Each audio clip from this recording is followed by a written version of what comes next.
Chapter 4509. Hearing this, Xianyuanmo smirked. Don't worry. Even if I advance, I'll be fine.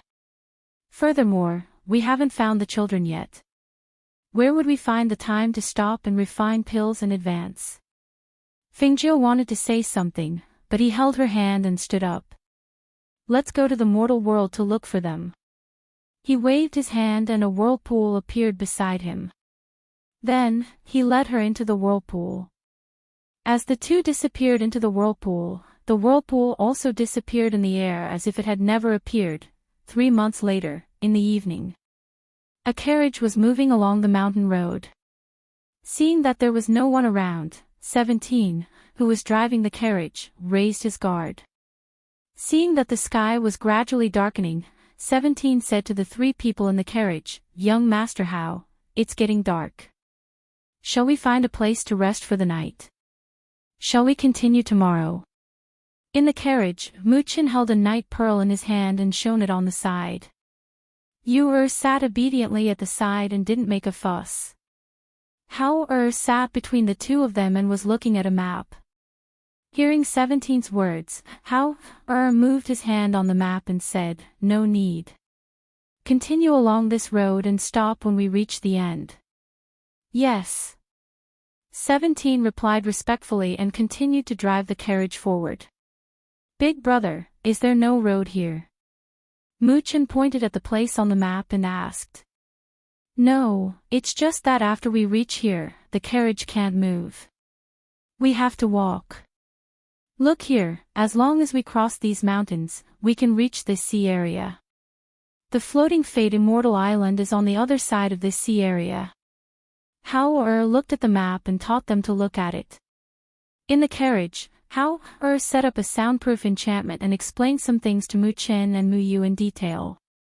When the sky darkened and the carriage stopped, he removed the enchantment with a wave of his hand and lifted the curtain at the same time. Young Master Hao, there's no road ahead. 17 looked at the pitch-black darkness in front of him and looked around worriedly. As night fell, he could faintly hear the roars of wild beasts. Hao and the other 2 alighted from the carriage one after another. After looking around, Hao walked forward but was stopped by 17. Young Master Hao, you can't go any further. There's a cliff in front. 17 hurriedly reminded him, worried that he would accidentally fall. The carriage continued to climb along the mountain path until there was no road left. However, it was still on top of a cliff. Let's rest here tonight. We'll leave tomorrow. Hao then turned to Muqin and Muyu. You two go back to the carriage and rest. I'll go pick up some branches to start a fire. It won't be too cold at night. As 17 spoke, she was about to head into the forest. Unexpectedly, Hao shook his head. It's already dark. There should be a lot of wild beasts around here. You shouldn't go. He looked at 17 and said, We've been on this journey for 3 months. We're not far from our destination. Do you want to go back, or do you want to come with us? 17 left the Pan family and the 3 masters are already 17's masters. 17 will naturally follow the masters. How can I go back? He hurriedly said. Chapter 45:10. Seeing this, 17 looked at him uneasily and nervously, worried that he would chase him away. You've been with us for almost 2 years. You should know that we're immortal cultivators, and you're just a mortal. The place we're going to is a place where immortal cultivators live. It's very difficult for mortals to survive there. Moreover, there are many dangers around us. If you follow us, who knows when you'll die in the hands of an immortal cultivator? Hao looked at him and analyzed the pros and cons. If you leave now, I can give you a treasure. If you return to the Pan family, you can live a peaceful life. However, if you come with us, I can't guarantee your safety. After all, I still have my brother and sister to protect. There are many times when I won't be able to take care of you. So, you have to think carefully. 17 thought for a moment and asked, "Young master, how? Are there no mortals in the place where the immortals live?" "Of course not. Not everyone can become immortals. Those without spiritual roots are mortals. It's just that it's hard for mortals to survive in a place where the immortals live." 17 wants to follow the three masters. He said firmly. "When we get there, young master, how, you don't have to worry about 17. 17 will not cause you any trouble. 17 can take care of young master Chen and Miss Yu's daily life and follow them to protect them." In his opinion, young master Hao was very powerful, but Mu Chen and Mu Yu were only 4 years old. They still needed an adult to take care of them. Yu looked at 17 and then at her brother.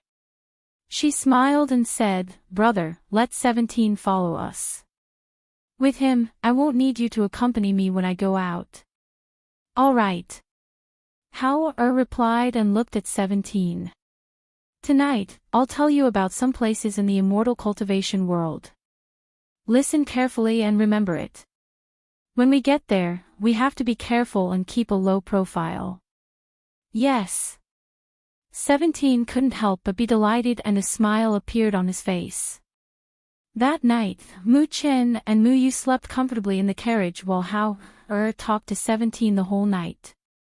When the sky brightened, Hao walked forward and looked at the distance between the clouds. The place where they stood was about 70 to 80 meters away from the cliff on the opposite side. Moreover, there was mist in the air, so they couldn't see clearly.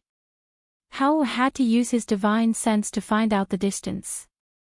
After waking Mu Chen and Mu Yu up and having some food, Hao took out the aircraft. With a toss of his hand, the aircraft grew bigger in front of them. "Come up!" Hao shouted and got them to sit on the aircraft. Then, the aircraft flew towards the cliff on the other side. This was the first time 17 was flying in the air on a flying device.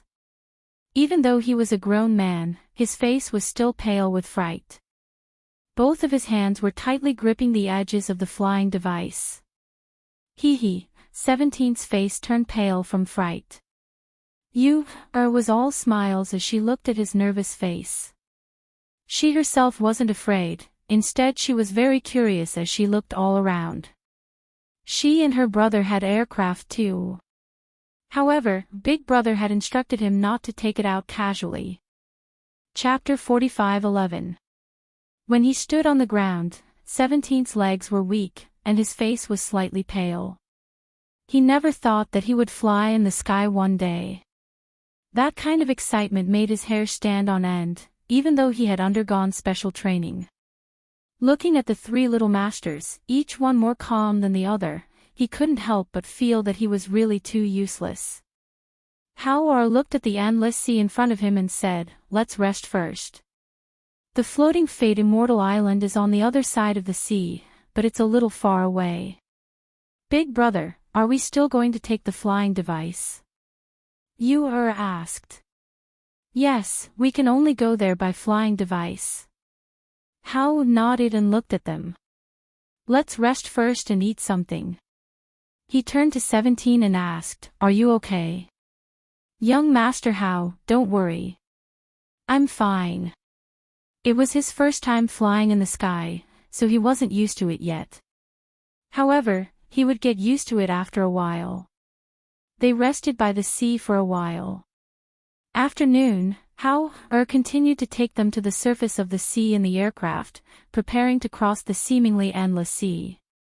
Even though the aircraft was flying in the air, it was only early in the morning of the next day that they could faintly see the land that appeared in their line of sight. "I see it, young Master Hao. It's the land in front," 17 said with some surprise. Looking at the land in front of them, his eyes were filled with excitement. It turned out that the place where immortal cultivators lived was so far away from where mortals lived. If it weren't for the aircraft, mortals wouldn't have been able to come to such a place, let alone see the land hidden on the other side of the sea. In the morning light, Hao's aircraft slowly landed in a forest on the side of the land. He put away the aircraft and looked at the surrounding environment. When we're here, you must be vigilant and careful. Yes, 17 replied.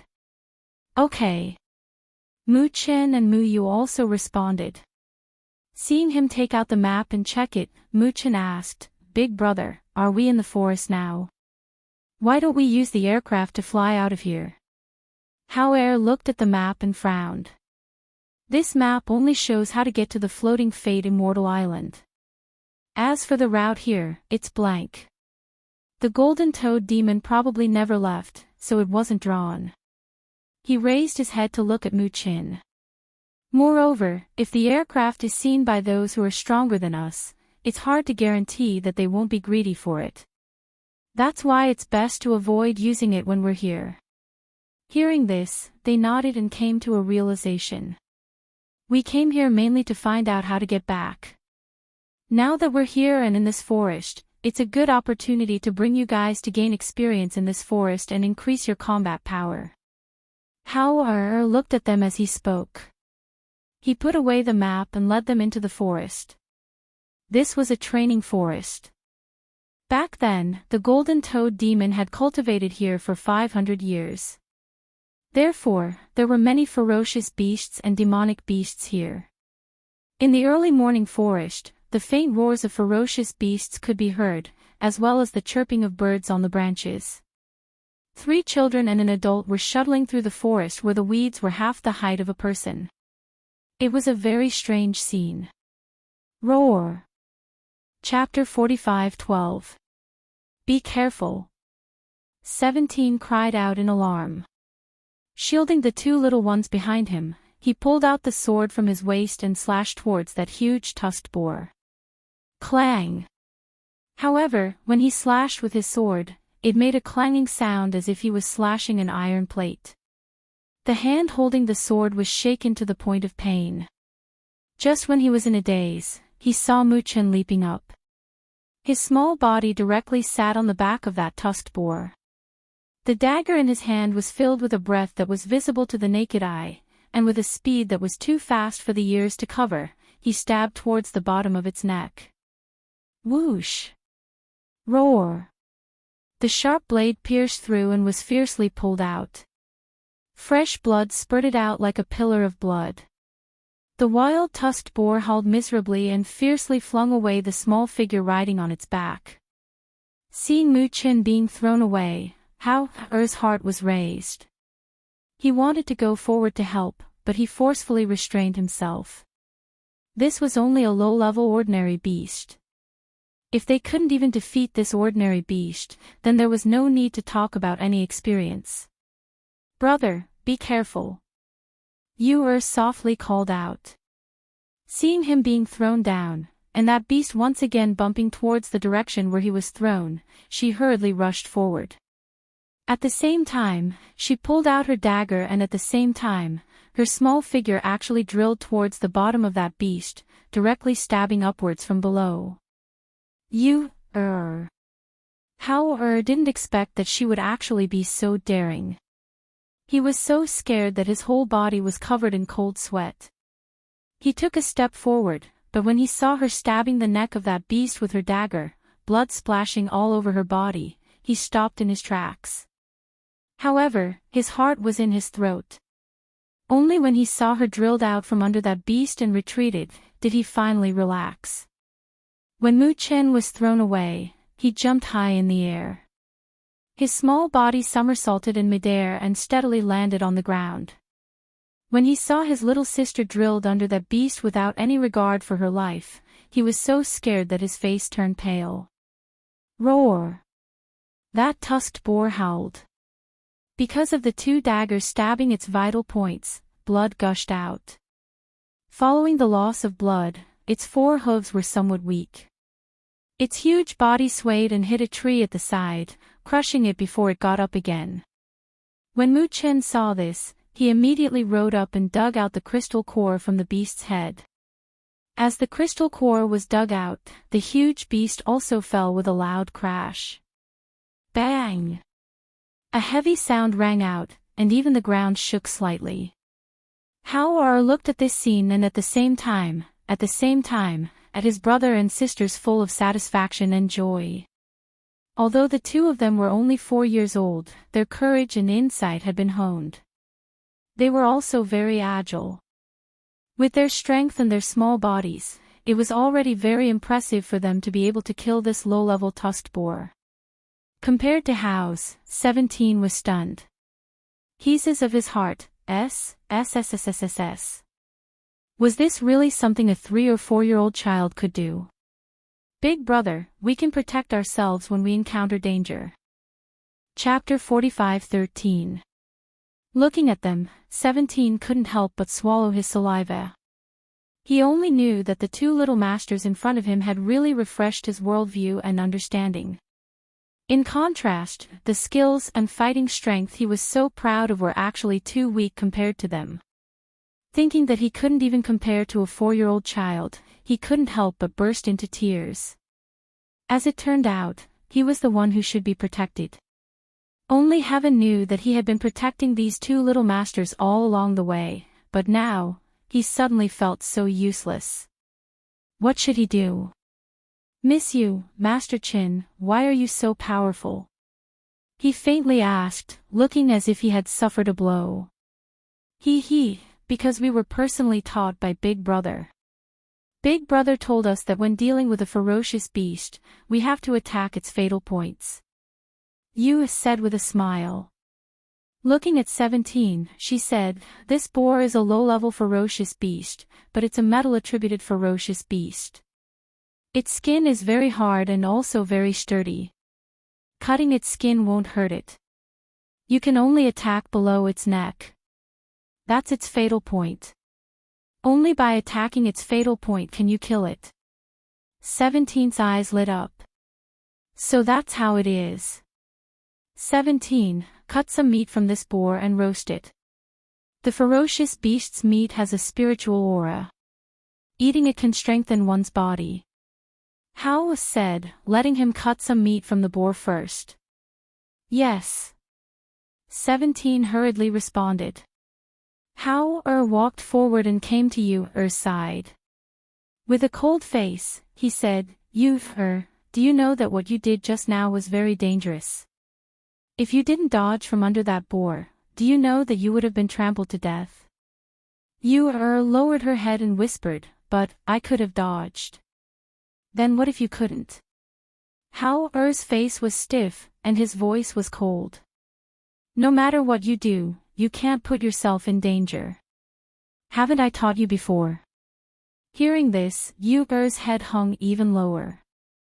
She held the dagger in her hand and whispered, Big brother, I'm sorry. Yu knows her mistake.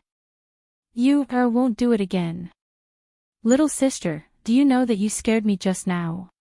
What if you were trampled to death? It would be ugly to be trampled to death. Mu Chen also said with a cold face, putting on the airs of an older brother. I'll be careful in the future. I won't do it again, she said softly. Hao's expression eased up when he saw this, and he said, all right, the blood on your body will attract other ferocious beasts. See if there's a water source nearby and wash yourself clean first. He turned around and looked at 17, who was squatting on the ground and cutting the meat with his back facing them. He walked up to him and looked. The corner of his mouth couldn't help but twitch. The tusked boar that weighed more than 1,000 kilograms was actually skinned by the knife in his hand. That scene was truly a little frightening. Young Master Hao, we don't need this pig skin. I cut off 2 hind legs. If we use these 2 hind legs to roast, it should be enough for us to eat for a few days. 17 dragged the 2 hind legs to her side. Hao thought for a moment and took out a chinkuan bag from his space. He put the 2 pig legs inside and said, let's find a water source first and wash the bloodstains. All right. Chapter 45:14. They continued to walk forward and found a water source. They washed the blood off their bodies and changed their clothes. Then, they found a place to sit down and rest. 17. This is the introductory mantra for cultivation. Try to cultivate it. See if you can condense spiritual energy. Hao handed him a mantra. Because he did not have spiritual energy, he could not even open his heaven-earth bag. It was very inconvenient to walk in this forest without a heaven-earth bag. Thus, he gave him the introductory mantra to try. At his age, it would be very difficult for him to cultivate. However, regardless of whether he had any cultivation, as long as he could condense spiritual energy and sense the existence of spiritual energy, he could use the heaven-earth bag. Young Master Hao, is this for me? I can cultivate it too. 17 was so excited that he could not find his words. He could not believe that he would give him something like this.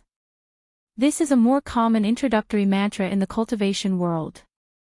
As long as you can condense spiritual energy, you can use the heaven-earth bag in the future. Try it. Hao placed the mantra in his hand and said, also, eat more ferocious beast meat. It's good for you. Yes, thank you, young Master Hao. 17 immediately stood up and knelt down on one knee. Oh right, I also wanted to ask you. I saw that your dissection technique was a little different. Have you learned it before? Hao looked at him strangely.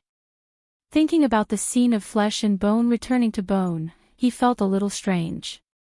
Hearing this, 17 grinned and said, in the future, when I train in the Dark Guard camp, I will be in charge of the food for the Dark Guards for a period of time. I have killed thousands of pigs, so I know how to deal with those beasts. Hearing this, Hao could not help but purse his lips. All right. So he was doing the work of slaughtering pigs in the Dark Guard camp. They rested in the forest. 17 also seized the time to memorize the mantra and cultivate according to Hao's instructions. At night, they roasted meat and found a relatively safe place to rest. They prepared to rest until they had enough energy to continue tomorrow. 17 was responsible for keeping watch at night. At the same time, he also tried to draw energy into his body. However, after a day, he did not gain anything. However, after eating the barbecued meat, he felt a warm current surging in his body. Thus, he tried again. That night, he tried again and again. One morning 8 days later, 17 shouted in surprise, Young Master Hao, I think I've already drawn chi into my body. Hao was a little surprised. He glanced at him and nodded. That's right. You're indeed drawing chi into your body. You're a little fast. His tone was a little strange, and his gaze was somewhat sizing him up. One had to know that it would take at least 10 days to half a month for an average person to draw chi into their body. Some might even take a few months. However, he only took 7 or 8 days. Could it be that 17 was a good seedling for cultivation? Hao guessed in his heart and sized him up. Then, he handed him a chinkuan bag. This is for you. You can store things in the future. Thank you, young Master Hao. 17 happily took it and looked at it carefully. It was just a small and inconspicuous bag, but he had seen them take out a lot of things from it. Chapter 45:15. Okay, the two answered and nodded. After tidying up, they followed him forward. 17 walked in front, using the sword in his hand to cut down the weeds that were half the height of a person to make a path. At the same time, he used the sword to slap the surrounding weeds to prevent poisonous snakes from escaping. They had lived in this area for 7 or 8 days and were quite familiar with the surroundings. They knew that if they wanted to leave this place, they had to leave this area that they were familiar with first before they could find a way out. After walking in the woods for a long time, it was almost noon. They were about to find a place to rest when they heard rustling sounds around them. They looked around vigilantly and saw a few figures darting out from the trees and surrounding them. Who is it? 17 shouted. He held the sword in his hand and looked vigilantly at the people who suddenly appeared around them. However, when he saw the powerful aura emitted from those people and the strong smell of blood, his heart couldn't help but jump slightly. He was a little nervous and worried. The people surrounding them were all strong and had a fierce look on their faces. The murderous aura emitted from them was so intimidating. He, who had lived on the edge of the knife, was no stranger to that murderous aura. However, he was worried that if a fight broke out, even if young Master Hao was skilled, they would not be a match for these people. Big brother, it's actually a few children and a guard who has just drawn qi into his body. A man with a scar on his face said in surprise as he stared at Hao and the others. A one-eyed man with a long sword hanging at his waist walked out. His sharp and vicious gaze swept past 17, directly ignoring her. Then, it landed on Hao, Mu Qin, and Mu Yu, sizing them up. Children. He narrowed his eyes and stared at them. Where did you come from? Who did you come with? Hao looked at the man and used his body to protect Mu Qin and Mu Yu behind him. His cold little face was indifferent and expressionless. He said, "We got separated from our family and lost our way here." Oh. Is that so? The one-eyed man stared at him. Suddenly, his gaze swept toward 17, who was at the side. He released his pressure and enveloped 17. His voice was gloomy and filled with viciousness. Tell me, where did you guys come from? Why would he appear here? Tell me the truth, or I'll kill you. Bang! Under the pressure of the other party, 17 knelt down without any resistance. His face turned pale in an instant. He only felt a powerful force pressing down on him, making it impossible for him to stand up straight. Even breathing was difficult for him. Fortunately, after that person's voice fell, the pressure on his body retracted a little, allowing him to catch his breath. 17. Yu softly called, and somewhat worriedly looked at him. Hao protected Mu Qin and Mu Yu as he stared vigilantly at the people around them, in case they suddenly attacked. With his brother and sister's skills, they could still deal with low-level ferocious beasts, but if they were to face these people, they would not even have a chance to fight back. We've definitely been separated from our families, and I'm the only one left with the 3 young masters. Seniors, we've only come here because we've lost our way. Please be magnanimous. He clasped his fists and said. Chapter 45:16. Judging from your extraordinary bearing at such a young age, I'm sure you're not from an ordinary family. Since you've lost your way here, you'll have to follow us. Once we're out of here, we'll inform your families and let them bring you back. 17's heart sank when he heard this. With his experience, he naturally knew what these people meant. This was clearly an attempt to control them. Once they were out of the forest, their families would pay the ransom to ransom them. He couldn't help but look at Hao, wanting to know what he meant. If that's the case, then many thanks.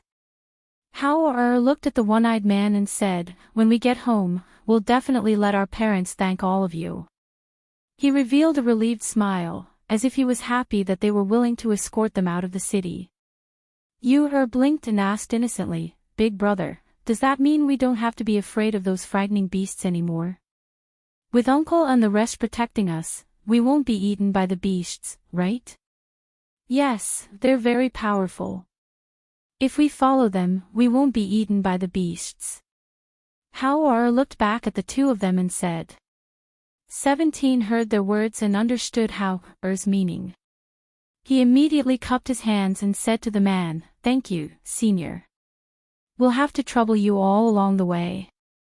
No problem. The one-eyed man curled the corner of his mouth, revealing a fake smile. He glanced at the 3 children, then raised his hand and waved. The burly men surrounding them with swords put away their swords and surrounded them, preventing them from escaping. Hao brought Mu Qin and Mu Yu with him, while 17 walked behind them. Seeing that they didn't seem to want to rest, Hao said to 17, 17, you is very tired. carry her on your back. Yes. 17 replied and squatted down. Miss you, I'll carry you. Seeing her big brother was looking at her, Youth obediently lied down on his back, then hugging 17's neck, she comfortably lied down on his back to rest. Chin, are you tired? Hao looked at Mu Chin beside him and asked. Mu Chin shook his head and struggled to follow her with his short legs. I can walk by myself. Hearing this, Hao revealed a smile and said, if you can't walk anymore, just tell me and I'll carry you. The one-eyed man in front glanced back at them and continued to walk. After walking for a while, he suddenly raised his hand and stopped. Alert! As soon as his voice fell, the roar of a beast could be heard. Roar! Roar! They were two powerful ferocious beasts. They bared their sharp fangs and lowered their bodies as they roared at them. The deafening roar carried the pressure of the ferocious beasts, causing the surrounding low-level ferocious beasts to flee in all directions. Hao was protecting Mu Chin and 17, who was carrying Mu Yu. His calm gaze swept across the two beasts before he looked at the one-eyed man. At the same time, he retreated until he was under a big tree and stopped to watch. These people seemed to be used to dealing with these vicious beasts. They didn't show any fear or panic. Instead, under the command of the one-eyed man, the group of more than a dozen people quickly surrounded the two vicious beasts and attacked them together. Chapter 45:17. While those people were fighting and not paying attention to them, 17 lowered her voice and asked, Young Master Hao, what should we do? Run now. We can't run now. Hao said in a low voice while paying attention to the people in front of them.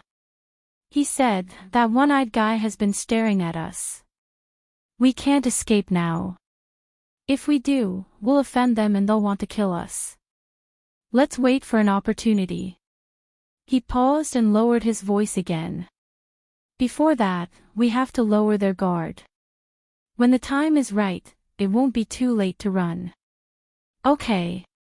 Mu Chin and Mu Yu responded in a low voice. Those people's fighting power was very strong and they cooperated well with each other. It didn't take long for the two beasts to be killed. Hao and the others watched. They dug out the beast crystals and gave them to the one-eyed man. The others began to deal with the two beasts, cutting off the valuable parts and putting them in their cosmos bags. Hao had some thoughts in his mind, so he was also observing the fighting power of these people. Among these people, except for the one-eyed man who was in the golden core stage, the others were in the foundation establishment stage. He didn't know what kind of existence these people were in this place. He also didn't know how strong a golden core stage cultivator was in this place. One had to know that because they wanted to keep a low profile and try their best not to cause any trouble or danger, the three of them had concealed their strength just so that they could use this kind of low profile to save their lives when they encountered danger. Actually, in this situation, it wasn't that they had no way to escape from these people's control. After all, he still had a powerful silver wolf in the space. If he summoned it out, let alone these people, even if there were a few more batches, they wouldn't be a match for the silver wolf. However, unless it was really necessary, he couldn't let others know about the silver wolf's existence. Moreover, he wanted to use these people to lead the way so that they could leave this forest. If Xianyuan Mose and Fengjiu were here and knew all this, they would be proud of Hao's intelligence and calmness. Even if he was only about 10 years old, he could calmly analyze the pros and cons and make the most correct plan. Their teachings were not in vain. You guys, come over here. The one-eyed man called out, beckoning Hao and the others over. Seeing this, Hao and the others walked over and stood beside him. You used to go out with your elders to catch ferocious beasts. The one-eyed man's gaze fell on Hao and then glanced at the two little ones. No. Hao shook his head. No. He sneered, looked at the three of them, and said, You look young, but your mouths are full of lies. Moreover, you don't even blink when you lie. If it weren't for me, I would have thought that I was deceived by you. How looked at him and didn't say anything, waiting for him to explain himself. Two high-level ferocious beasts. Even if an adult saw them, they would turn pale and panic. But the few of you didn't even make a sound. You've been hiding under the trees and watching quietly since just now. Pfft, I don't see any of you being frightened. Chapter 45:18. How pursed his lips when he heard that. So that was the case. 17 was also taken aback. They had been in the forest for the past 7 or 8 days. Other than the first time he cried out in fright, he rarely saw young Master How, young Master Chin, and Miss Yu scream in fright. Most of the time, young Master How was expressionless, while the two little ones looked even more excited. He was already used to their reactions. Now that he heard the one-eyed man's words, he was shocked to realize that their reactions were indeed a little abnormal in the eyes of these people. This 17's heart skipped a beat. She hurriedly opened her mouth with some embarrassment and said with an embarrassed smile, "It's like this. Our young Master How has never had any expression on his face since he was young. Even if he was afraid, he wouldn't show it. Little young Master and little Miss are only 4 years old. Moreover, weren't the various seniors present? It's only because the seniors are here that we can be at ease." This explanation was reasonable. When the one-eyed man heard this, he glanced at the guard called 17 and then looked at the two little ones. He saw the little boy's face was tense and his little lips were pursed as he stared at him fearlessly. His appearance was just like a little tiger. The little girl on 17's back was also blinking her clear eyes and looking at him blankly. Perhaps it was because lying on 17's back was very relaxing and comfortable. The little girl yawned and rubbed her eyes. Her little face looked a little sleepy. Could it be that he was really paranoid? The one-eyed man looked at the expressionless little boy again. Seeing that little face, it seemed that it was really as 17 said. He had facial paralysis. That better be the case. If I find out what tricks you are up to, I will not let you off easily. The one-eyed man warned in a gloomy voice. Then, he looked at his subordinates and ordered, "Move quickly." The group set off again and quickly left this place that was stained with the smell of blood. As they walked in the forest, suddenly, they heard voices and footsteps ahead. How and the rest looked ahead and saw a group of mercenaries of about 30 people. They stopped when they saw the one-eyed man and the others. The leader went forward to greet them. "Ha ha ha, it's Brother Darkwood. I didn't expect to meet you here." That mercenary leader seemed to know him. He went up and greeted him with a smile. At the same time, he used his hand to pat his shoulder. His gaze swept over, and when he saw How, and the others following behind, he was slightly surprised. "Brother Darkwood, why are there such young children in your team?" "Hee, we met them on the way here. When we get out of here, their families will come and take them back," the one-eyed man said as he glanced back at How, and the others. "These children are quite good-looking, and their temperament is not bad either. They should be the children of some big family. Congratulations, Brother Heimu. This time, you've earned a lot of money again." "Ha ha ha ha ha." That person clasped his hands together and laughed. Chapter 45:19. The two men thought that How, and the rest didn't hear what they were talking about, or that they weren't afraid of being heard. After all, in their eyes, they didn't pose a threat at all. After the two of them chatted for a while, the man cupped his fists and took his leave. He led his team in another direction. On this side, the one-eyed man in front led them forward again. It was not until evening that they found a place to rest in the forest. As night fell, the air became colder. These people didn't light a fire. Instead, they all jumped on trees not far away to rest. Hao and the rest were also carried up the tree. A man stared at them and said, "Don't move. If you fall from here, you'll break your limbs even if you don't die." Hao, and 17 stayed by Mu Qin and Mu Yu's side to prevent them from falling or being bitten by insects. "We still have some roasted meat left from yesterday. Although it's a little hard, we can still make do with it." 17 took out some jerky from her Cosmos bag and gave it to them. The three of them took it and sat on the tree to eat while looking at the people in the surrounding trees. Those people looked like they were casually finding a place to rest, but they were guarding this place tightly. Having lived here for 7 to 8 days, they naturally knew that at night, the trees were safer than below. However, it didn't mean that there was no danger in the trees.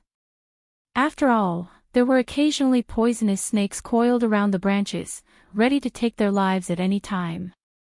Sitting high up, they could faintly see a flickering fire in the distance. Obviously, there were people resting in the distance. As the night deepened, two men used the excuse of relieving themselves to quietly head over there to see who was there. However, not long after they left, the one-eyed man and his subordinates on the tree heard the clanging of swords and sabers as well as a blood-curdling screech. Almost instinctively, the one-eyed man, who was only a few meters away from Hao, and the rest, quickly jumped up. With a gloomy gaze, he rushed up and shouted sternly, "Follow me to take a look." "Yes." Those people responded and quickly followed. After a while, only Hao, and 17 were left. "The two people from before should have been killed," 17 said. As 17 spoke, she stood on the tree and looked at the flames in the distance. The originally tranquil forest became chaotic as the sounds of battle spread. "Big brother, should we go and take a look?"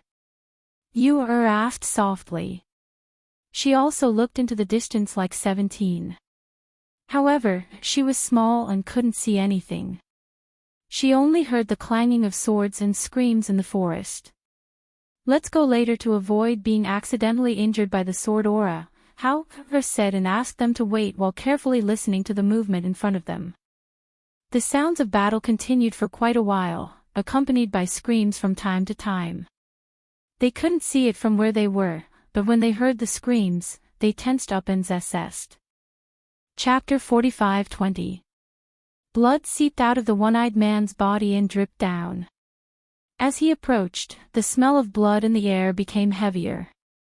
Seeing the murderous aura on his body, Hao shielded Mu Qin and Mu Yu behind him. 18 brothers, all dead. "Little brat, you can go to hell too." The one-eyed man's gloomy voice sounded. The next moment, his body flew down from above like a bat. He reached out to strangle Hao's neck, ready to strangle them all here. His men were killed by those mercenaries, and it would be troublesome to bring these brats out. It was better to strangle them here and let him vent his anger.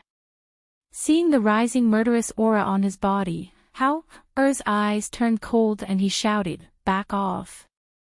As soon as his voice fell, his hand moved and a long sword appeared in his hand. With a surge of thought, his hidden strength burst out in an instant. Whoosh! Taking advantage of the moment when his strength burst forth, the sharp sword in his hand pierced towards the chest of the attacking figure with a speed that was too fast for one to cover one's ears. The speed of the sword was so fast and fierce that even the one-eyed man who had experienced hundreds of battles couldn't react in time. Hiss! Because of that moment of distraction, he missed the opportunity to avoid the sword and only saw the long sword pierce his chest with a whoosh. This is impossible. His eyes widened in shock. He looked in disbelief at the little boy in front of him who was only about 10 years old but had the strength of a golden core cultivator. He couldn't believe that he could have such fast reaction speed and instantly stab his fatal spot with a sword. The moment Hao shouted, 17 quickly retreated with Mu Qin and Mu Yu. At the same time, she protected them behind her, just in case. After Hao's sword stabbed down, he condensed spiritual power in his palm and fiercely attacked. When it hit the one-eyed man's body with a heavy bang, the sword in his chest was pulled back, and at the same time, a column of blood flowed out. Pfft. The one-eyed man, who was originally injured from the encirclement, originally wanted to kill these few brats to vent his anger while escaping, but unexpectedly, he fell into the hands of these brats that he didn't even care about at all. Howard's face was cold as he watched the one-eyed man stumble backward with blood flowing from his mouth. He was about to die. He held the sword in his hand and gathered his spiritual energy. He raised it again and the sword flashed. A cold light slashed across the one-eyed man's neck. Swish! The faint sound of sword chi dissipated in the air, and the figure who was leaning against the tree was frozen in place. His eyes were wide open and filled with shock. A trace of blood seeped out from his throat and slid down bit by bit until the last trace of life in his body disappeared. He stood there stiffly, staring straight ahead. "Young Master How, there are people coming from over there," 17 shouted in a low voice. She was a little worried as she looked at the numerous figures rushing in their direction. How glanced in that direction and retreated sideways. He came in front of Mu Qin and Mu Yu, holding the long sword in his hand to protect them. He made a vigilant posture and suppressed his strength at the same time. A few figures shuttled through the forest. When they passed by, the leaves rustled. One of them could faintly hear someone shouting, "Hurry up! He's right in front. Don't let him escape." Chapter 45-21. You killed him. One of the men, who was in his 20s, looked at the little boy, who had a cold expression on his face. His eyes were filled with disbelief. This kid looked no more than 10 years old, right? He actually killed the one-eyed man. Howard stared at the three people in front of him, and a dark light flashed across his eyes. Two of them were mid-foundation establishment cultivators, and the middle-aged man was a golden core cultivator. He thought for a while, and under the questioning and astonished gazes of the three people, he glanced at the badges on their mercenary uniforms and said, "You are mercenaries." The middle-aged man put away his astonishment and looked at these people. His gaze swept past 17, who was wearing a guard's uniform, and then looked at the two small figures behind her. He frowned, and finally his gaze landed on the little boy, who was about 10 years old, and said, "As you can see, we are indeed mercenaries." Hearing this, Howard pointed his sword at the dead one-eyed man and said coldly, "I killed this man. I'll give you all his valuables as a reward for hiring you to escort us out of the forest." Hearing this, the middle-aged man raised his eyebrows and stared at the little boy. He was very curious. What kind of family raised this child? At such a young age, he had the courage to not panic in the face of danger, and he could even handle things so calmly. "You're so shameless, kid. This person was clearly heavily injured by us. Otherwise, how could you have killed him with your strength?" The man beside him snorted coldly. He felt that this person's valuables should belong to their mercenary team.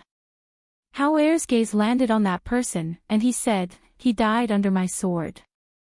When the young man heard this, he couldn't help but be annoyed. Just as he was about to speak, the middle-aged man raised his hand to signal for him to stop. "Even if what you said is the truth, that you killed this person and the property belongs to you, we can still kill you and the property will naturally belong to us. There's no need for us to escort you out of the forest, right?" The middle-aged man smirked as he stared at Howard. Howard looked at the middle-aged man and said unhurriedly, "A mercenary team that has been certified by the Mercenary Guild wouldn't choose to kill and rob under normal circumstances. Moreover, you can get a large sum of money from this person by protecting our children. You won't lose out." Hearing that, the middle-aged man smiled. "I can see that you're not from an ordinary family, all right. I'll make the decision and accept your mission." "Vice Commander." A young man next to him shouted in disapproval. "It doesn't matter. We're going back anyway. Besides, they're just a few kids. Let's just take them along." As the middle-aged man spoke, he gestured, "Go, take everything from the one-eyed man." "Yes." The two men responded and stepped forward. After taking all the items from the man's body, they stood beside him. "Where are you going?" the middle-aged man said and turned to walk back. Hao and the rest followed from a distance behind. Mu-Chen lowered his voice and asked, "Big brother, can these people be trusted?" Chapter 45:22. Hearing this, they nodded and made a mental note. They walked forward and after a while, they came to the place where the bonfire was lit. There was still the smell of blood around. The corpses on the ground had obviously been disposed of. There were no corpses around, only some bloodstains. More than 30 mercenaries were either standing or sitting around talking. Among the mercenaries, there were a few young men and women. "Old Zheng, how was it? Did you catch the person?" Another middle-aged man saw them come back and asked. His gaze turned and landed on 17 and the few children behind them with some surprise. "Where did this child come from? And he's so young." The middle-aged man frowned and stared at Mu-Chen and Mu-Yu, then at Hao, and finally at 17. He saw that this man who looked like a guard was actually a young cultivator who had just drawn qi into his body not long ago. Leader, it's like this. The middle-aged man who brought Hao, and the rest over smiled and glanced back at Hao, and the rest. He then walked to the middle-aged man's side and briefly explained the matter to him. "What? You're saying that after the one-eyed man escaped, he was killed by this kid?" The leader pointed at Hao, with some astonishment. Hao frowned and was a little unhappy that someone was pointing at him like this. However, he did not say anything and took the opportunity to roughly size up the mercenaries. Finally, he glanced at the 2 men and 2 women who were sitting by the bonfire and staring at them. Not only was the leader stunned, but the surrounding mercenaries also looked as if they had seen a ghost after hearing their vice leader's words. "Yes, it's like this. When we arrived, the one-eyed man was already dead. He was killed by this kid." Vice Leader Jing smiled and looked at the cold-faced young man. "So when he asked us to escort them out of the forest, I thought that we were about to go back, so I made the decision to agree. TSK, this kid got lucky. If we hadn't set up so many traps around here, that one-eyed dragon's group wouldn't have been so easily annihilated by us. He, on the other hand, got lucky without doing anything." A mercenary snorted coldly as he glanced at Hao, with some displeasure and contempt on his face. In their eyes, wasn't this child taking advantage of them? The person that they had besieged to kill had been injured by the combined efforts of the 2 captains and escaped. Just like a cooked duck, it had flown away just like that. But fortunately, the things on the one-eyed man's body still fell into the hands of their mercenary group. If this brat dared to take them, they would definitely kill him. All right, since that's the case, let's do as old Jing says. In any case, our mission here has already been completed and we are preparing to leave the forest. There's no harm in bringing them along," the leader said as he waved his hand, gesturing for them to stop talking. "The few of you, come over here and rest for a while." Vice Leader Jing smiled and waved his hand, gesturing for the few children standing at the side to sit by the bonfire. Hao paused for a moment, then led Mu-Chen and Mu-Yu over there. However, just as they were about to sit by the bonfire, a young woman beside them frowned unhappily and said, "Sit over there, don't dirty me." Chapter 45:23. The children had lived in the forest for so many days, so it was naturally impossible for them to keep their clothes clean. Moreover, they were small in stature. Their boots stepped in the mud, and their clothes were scratched by leaves and weeds. They were more or less stained with mud and grass juices and the like. In addition, they had followed the one-eyed man's group for a whole day without stopping to rest, so there were some traces of dust on their little faces. However, they were not dirty and smelly. After all, before this, they would still find a water source to clean themselves. At this time, Hao and Mu Chen's eyes turned cold, and Yu blinked at the woman as if she did not understand what she was saying. 17 glared at the woman with some anger, and her hands secretly clenched into fists. Seeing this, Deputy Zheng was stunned for a moment, but he smiled. "Come over here and sit with me." Then, he said to the young men and women, "Going out naturally can't be compared to staying at home. Moreover, they are only children." "Humph." The woman snorted and looked at the group. "I didn't know that you could take on other people's missions while taking on our mission. These two things have no conflict. Moreover, we have completed half of your mission. As long as we escort you out of this forest, it will be considered complete." The regiment commander smiled and looked at the young men and women, saying, "Moreover, as you can see, they are indeed just a few children. Which family doesn't have a few children? If their own children were to go to such a dangerous place, they would also be worried. Taking them out in passing is not a big deal." Hearing the leader's words and seeing that the surrounding mercenaries were looking at her with some displeasure, the woman bit her lip and said no more with a cold face. Seeing this, the young man at the side tried to smooth things over. He smiled and said, "At that time, we found your Iron Tiger mercenary group because we knew that you were famous for being righteous in the mercenary association. This trip also confirmed the rumors outside. If it were not for you risking your life several times to protect us, I reckon that we would not have completed the mission so quickly this time." He paused and smiled. He looked at Hao and the others and said, "It's these children's fortune to have met you." Young Master Liang's words are too serious." The commander smiled and said politely. This night, Hao and others followed the mercenaries to rest. Until the next morning, when everyone woke up and prepared to set out, Yu also woke up.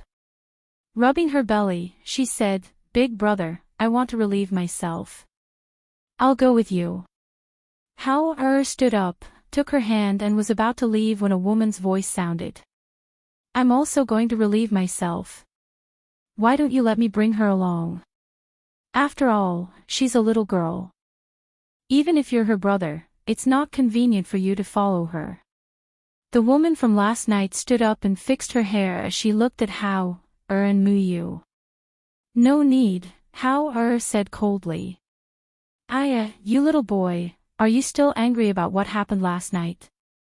The woman chuckled as she looked at him and said, "Although what I did last night wasn't right, it's already been a night.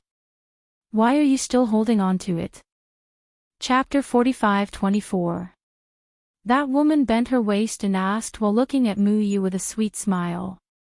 Mu Yu blinked her pure and innocent big eyes, and after looking at that woman, she sweetly said to Hao, "Big brother, you will go with this big sister, we will come back in a moment."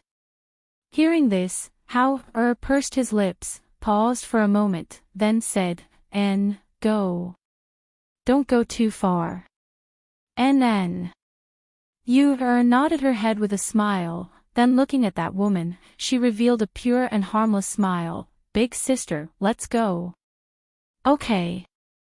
After saying few words to several people beside her, that woman led Yu to the underbrush. Others were preparing to set out after organizing the troops. Not long after, one big and one small figure came back, making the commander, Vice Commander Zhang and others somewhat surprised. That young woman had a face full of disgust for that little girl last night, but today she took that little girl to relieve herself. And when she came back, she had a face full of smiles. Could it be that women were really so fickle? Seeing them return to the troops, the commander instructed, "Okay, let's go. From here to the outside of the forest, if there are no other accidents, it will take at least 3 days, so let's hurry up."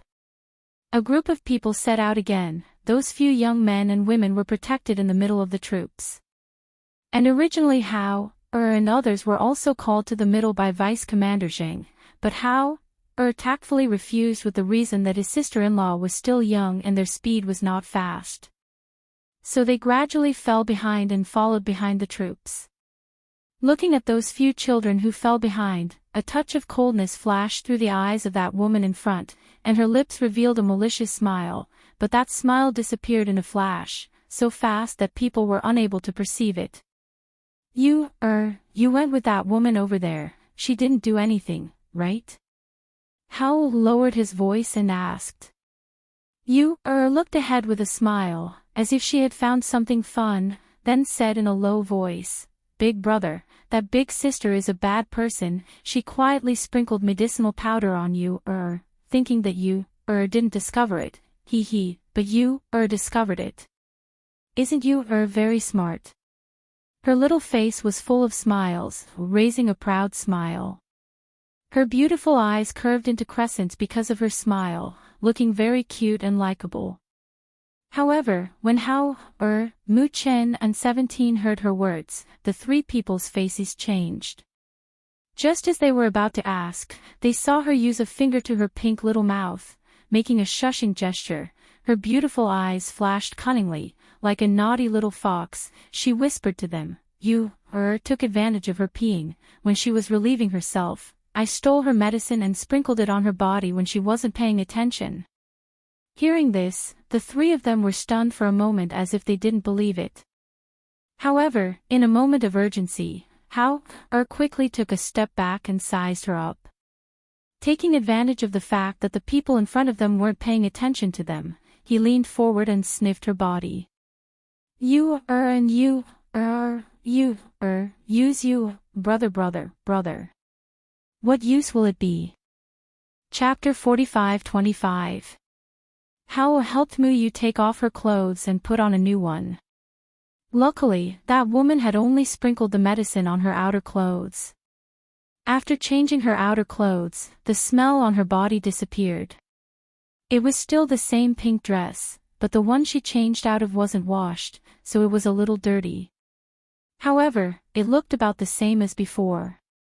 If one didn't look carefully, one wouldn't notice that it was a new one. Hao held her hand and said in a low voice, That's beast powder. The smell isn't obvious, but if beasts smell it, they will go crazy. He had seen this kind of thing once before. It was a very low-grade medicinal powder. Only people with impure thoughts would prepare such things to harm others. That woman was indeed not a good person.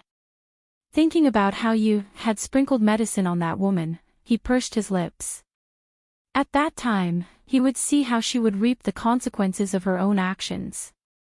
When it was close to noon, the leader in front waved his hand and turned back. Everyone, take a rest here first. However, just as he finished speaking, he heard the roar of beasts accompanied by the sound of running from not far away. Instantly, he quickly shouted, Alert! Hao, and 17 protected the two younger ones as they followed the mercenaries. They only felt the ground trembling slightly because of the running beasts. They looked around and saw 7 to 8 huge ferocious beasts roaring and charging towards them. On the other side, there were more than 10 black dog beasts that were about half the height of a person howling and running towards them. It was as if they were stimulated by the smell in the air. They actually didn't fear the other ferocious beasts in the surroundings. Instead, they pounced forward and scuttled into the mercenaries. Be careful. Damn it. Why are there so many ferocious beasts? The mercenaries were caught off guard by the sudden appearance of the ferocious beasts. Especially since these ferocious beasts were not weak and there were quite a number of them. Other than the 7 to 8 huge ferocious beasts, the 10 or so fast ferocious dog beasts were also very troublesome. After all, they were a mercenary group that had experienced hundreds of battles. After being stunned, they quickly reacted and attacked. On one hand, they protected the few young men and women as they retreated. At the same time, they also protected Hao, and the rest as they retreated. However, Hao protected his sister-in-law and tried his best to keep a distance from those young men and women. As they retreated to the side. At this moment, the mercenaries gradually realized that something wasn't right because the ferocious beasts and hounds were roaring and pouncing towards the young men and women. It was as if they had locked onto them and would only attack them.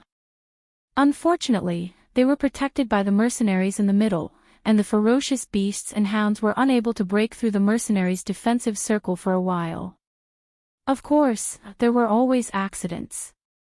As the chaotic battle escalated, the smell of the ferocious beasts' blood stimulated the beasts, causing them to become more and more frenzied.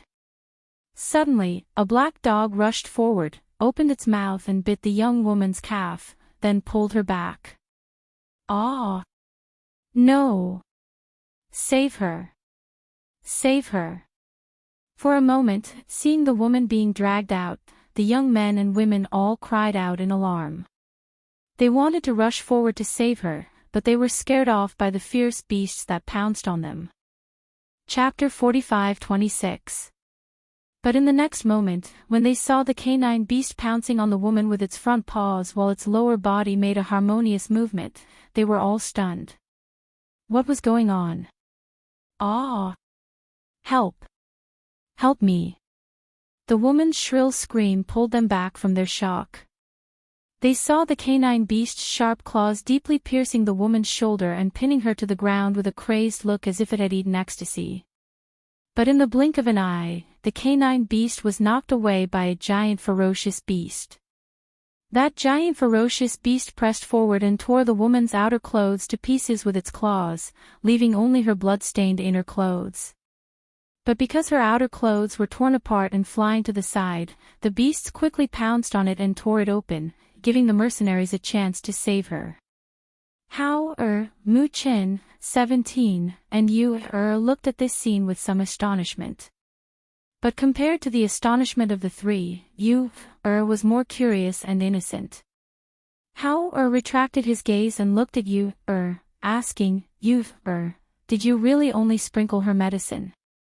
That Yu lowered her head, and her left and right index fingers lightly poked each other.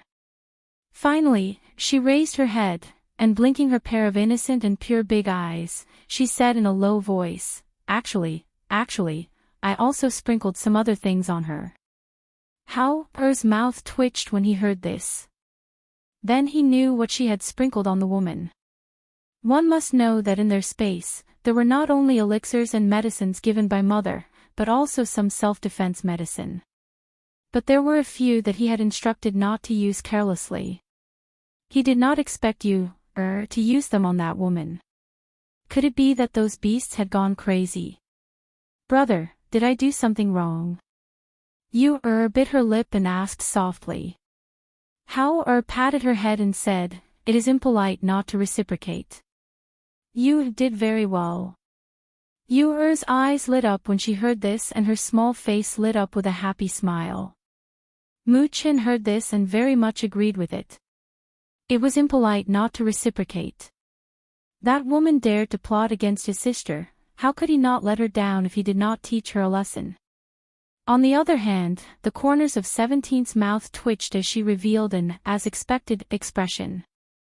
He knew that young Master Hao would definitely say something. Although that woman was a little pitiful, who asked her to scheme against Miss Yu. After all, Miss Yu had two older brothers. Although these two brothers were a little young, one was more powerful than the other. Neither of them was easy to deal with. Quick! Retreat! The leader of the mercenary group shouted. After saving the people, he quickly retreated with his men. Hearing their voices, Hao and the others looked at each other and quickly followed them out of the area. The group of people hurriedly retreated until they reached a safe place. Only then did they breathe a sigh of relief. At this moment, the woman who had been rescued was pale, and the wounds on her body were shocking. Blood was still seeping out from those wounds, and her white inner clothes had long been dyed red. Her lips were trembling slightly, as if she was afraid, and also as if she was shocked. It was as if she had not recovered from her shock, and one of her hands was still clutching her clothes tightly. Chapter 45:27. Those ferocious beasts specifically pounced on her. When her clothes were torn off, those ferocious beasts pounced on her clothes. Seeing that scene, if she didn't react, then she would really be a fool. But, just a 4-year-old child, could it be that she really dared to have such thoughts? "Why are you scolding my sister?" How coldly shouted back, his cold little face sunk. The 3 young men and women who were helping her apply medicine and put on her clothes were slightly startled when they saw this. They looked at the children and were about to speak when they heard her murderous voice. "Cousin, kill that little girl for me. Kill her." The woman hatefully said, her gaze fixed on the innocent face of you blinked her eyes innocently and looked at the woman with a bit of grievance in her soft voice. "Big sister, why are you scolding me?" "Why? I'm like this, isn't it because of you?" The woman gasped for breath. In her agitation, the wounds on her body seeped out again. Those mercenaries looked at them and couldn't help but frown. The mercenary leader looked at both sides and asked in a deep voice, "What's going on?" Then, his gaze fell on you, "Little girl, you tell us." How and Mu-chin listened but didn't have the intention to stop you from speaking. They just quietly stood by her side. You played with her fingers, and with her pair of beautiful big eyes, she glanced at that woman whose body was full of injuries, and her soft voice carried a bit of innocence and naivety. "That big sister took me to relieve myself, then sprinkled something on my body, so I learned from her, and also sprinkled something on her body." Hearing this, everyone couldn't help but be startled. They looked at her with a complicated gaze and frowned again. Looking at the injured woman, they asked, "Is what she said true? What kind of powder did you sprinkle on this little girl?" "She's talking nonsense." There was a moment of panic in the woman's eyes, followed by anger. "If I really sprinkled something on her, would she be standing there well? The one being attacked by the ferocious beasts now is me, not her. That's because I noticed the smell of beast powder on my sister's body, so I asked her to change her clothes." Hao said coldly. He stared at the woman and said, "There's a saying that goes, if you hurt someone, you hurt yourself. Who do you want to blame?" What a vicious child. The young man who hadn't spoken until now shouted coldly, and his gaze carried a wisp of killing intent as he stared at Hao and the others. "We didn't make a fuss about the mercenaries bringing all of you along, but all of you intended to kill my cousin. Vicious children like you will only be a scourge if you live." As soon as he finished speaking, his figure suddenly flashed forward, and a cold light flashed past. Piercingly cold sword chi carried a murderous aura as it suddenly attacked towards Hao and the others. "Be careful!" Deputy Commander Jing shouted in a low voice. He shot forward like an arrow and arrived in front of Hao and the others, blocking the attack for them. Bang! That sword chi landed on Deputy Commander Zhang's sword, and the air current and the blade collided, making a muffled sound. No one saw that Hao, who was standing in front of Mu Qin and Mu Yu, moved his hand slightly at that moment. If it wasn't for Deputy Commander Zhang standing in front of them, he would have taken action himself. Chapter 45-28. If Miss Lin didn't have bad intentions towards that little girl first, how could she have ended up in this state? Deputy Commander Jing calmly glanced at the pale-faced girl and said, "Miss Lin, that little girl is only 3 or 4 years old. How could she know about drugging? If you didn't drug her first, she wouldn't have learned from you. Speaking of which, the root of the problem is still you." Finished speaking, he turned around and looked towards you, who had an innocent face. With a stern face, he somewhat helplessly said, "Little girl, you are still young. You should learn some good things and not learn bad things. Just like today's matter, you also did wrong. If you knew that she had drugged you, you should have come and told me." "Oh, you knows." She nodded with an innocent and harmless appearance. At this time, the commander looked at both sides and said in a deep voice, "We are still in the forest. I hope that this kind of thing won't happen again in the next few days. After saying this, he said to the man surnamed Liang, "Young Master Liang, help Miss Lin treat and bandage her wounds first." He then asked a few mercenaries to take out a stretcher. After they bandaged the wounds, he asked them to carry the girl away. The group in front walked quickly. At the back, Deputy Commander Jing slowed down and walked beside Hao and the others. He said, "What you did was really unwise. They are the children of aristocratic families and have a big family behind them. If you become enemies with them here, it's hard to guarantee that they won't make things difficult for you outside." Hao didn't reply. Instead, his eyes flashed and he asked, "Deputy Commander Zheng, why are most of the mercenaries in the Foundation establishment realm?" Deputy Commander Zheng didn't expect him to ask this question. After being startled for a moment, he smiled and said, "Otherwise, do you think that everyone can be like me and the commander, with a golden core realm cultivation?" As he spoke, he let out a low chuckle. His voice carried a hint of carefreeness as he said, "Do you know why our mercenary group is one of the best in the Mercenary Association even though we don't have the most members?" Hao shook his head and didn't say anything. "That's because the commander and I are both Golden Core Realm cultivators. For other mercenary groups, having one Golden Core Realm cultivator is already very strong." He laughed out loud, and his tone was filled with pride. "It's precisely because we have two Golden Core cultivators in our mercenary team that no one dares to provoke us. The completion rate of our missions is also extremely high." Hao's heart slightly moved. He asked, "Golden Core Realm cultivators are very strong. Isn't there someone stronger?" You are still young. You don't know how many years it takes to cultivate to the Golden Core stage. Even the leader and I cultivated for nearly 100 years before we reached the Golden Core stage.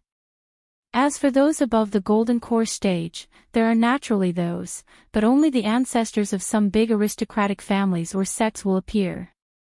Ordinary people will at most reach the Golden Core stage in their lifetime. It is very difficult for them to break through." He sighed softly. As he walked, he looked at the sky and said, "I once heard that in the other heaven realms, there are many experts above the Gold Core realm. Some of them are even existences that we don't even dare to think about." Chapter 45-29.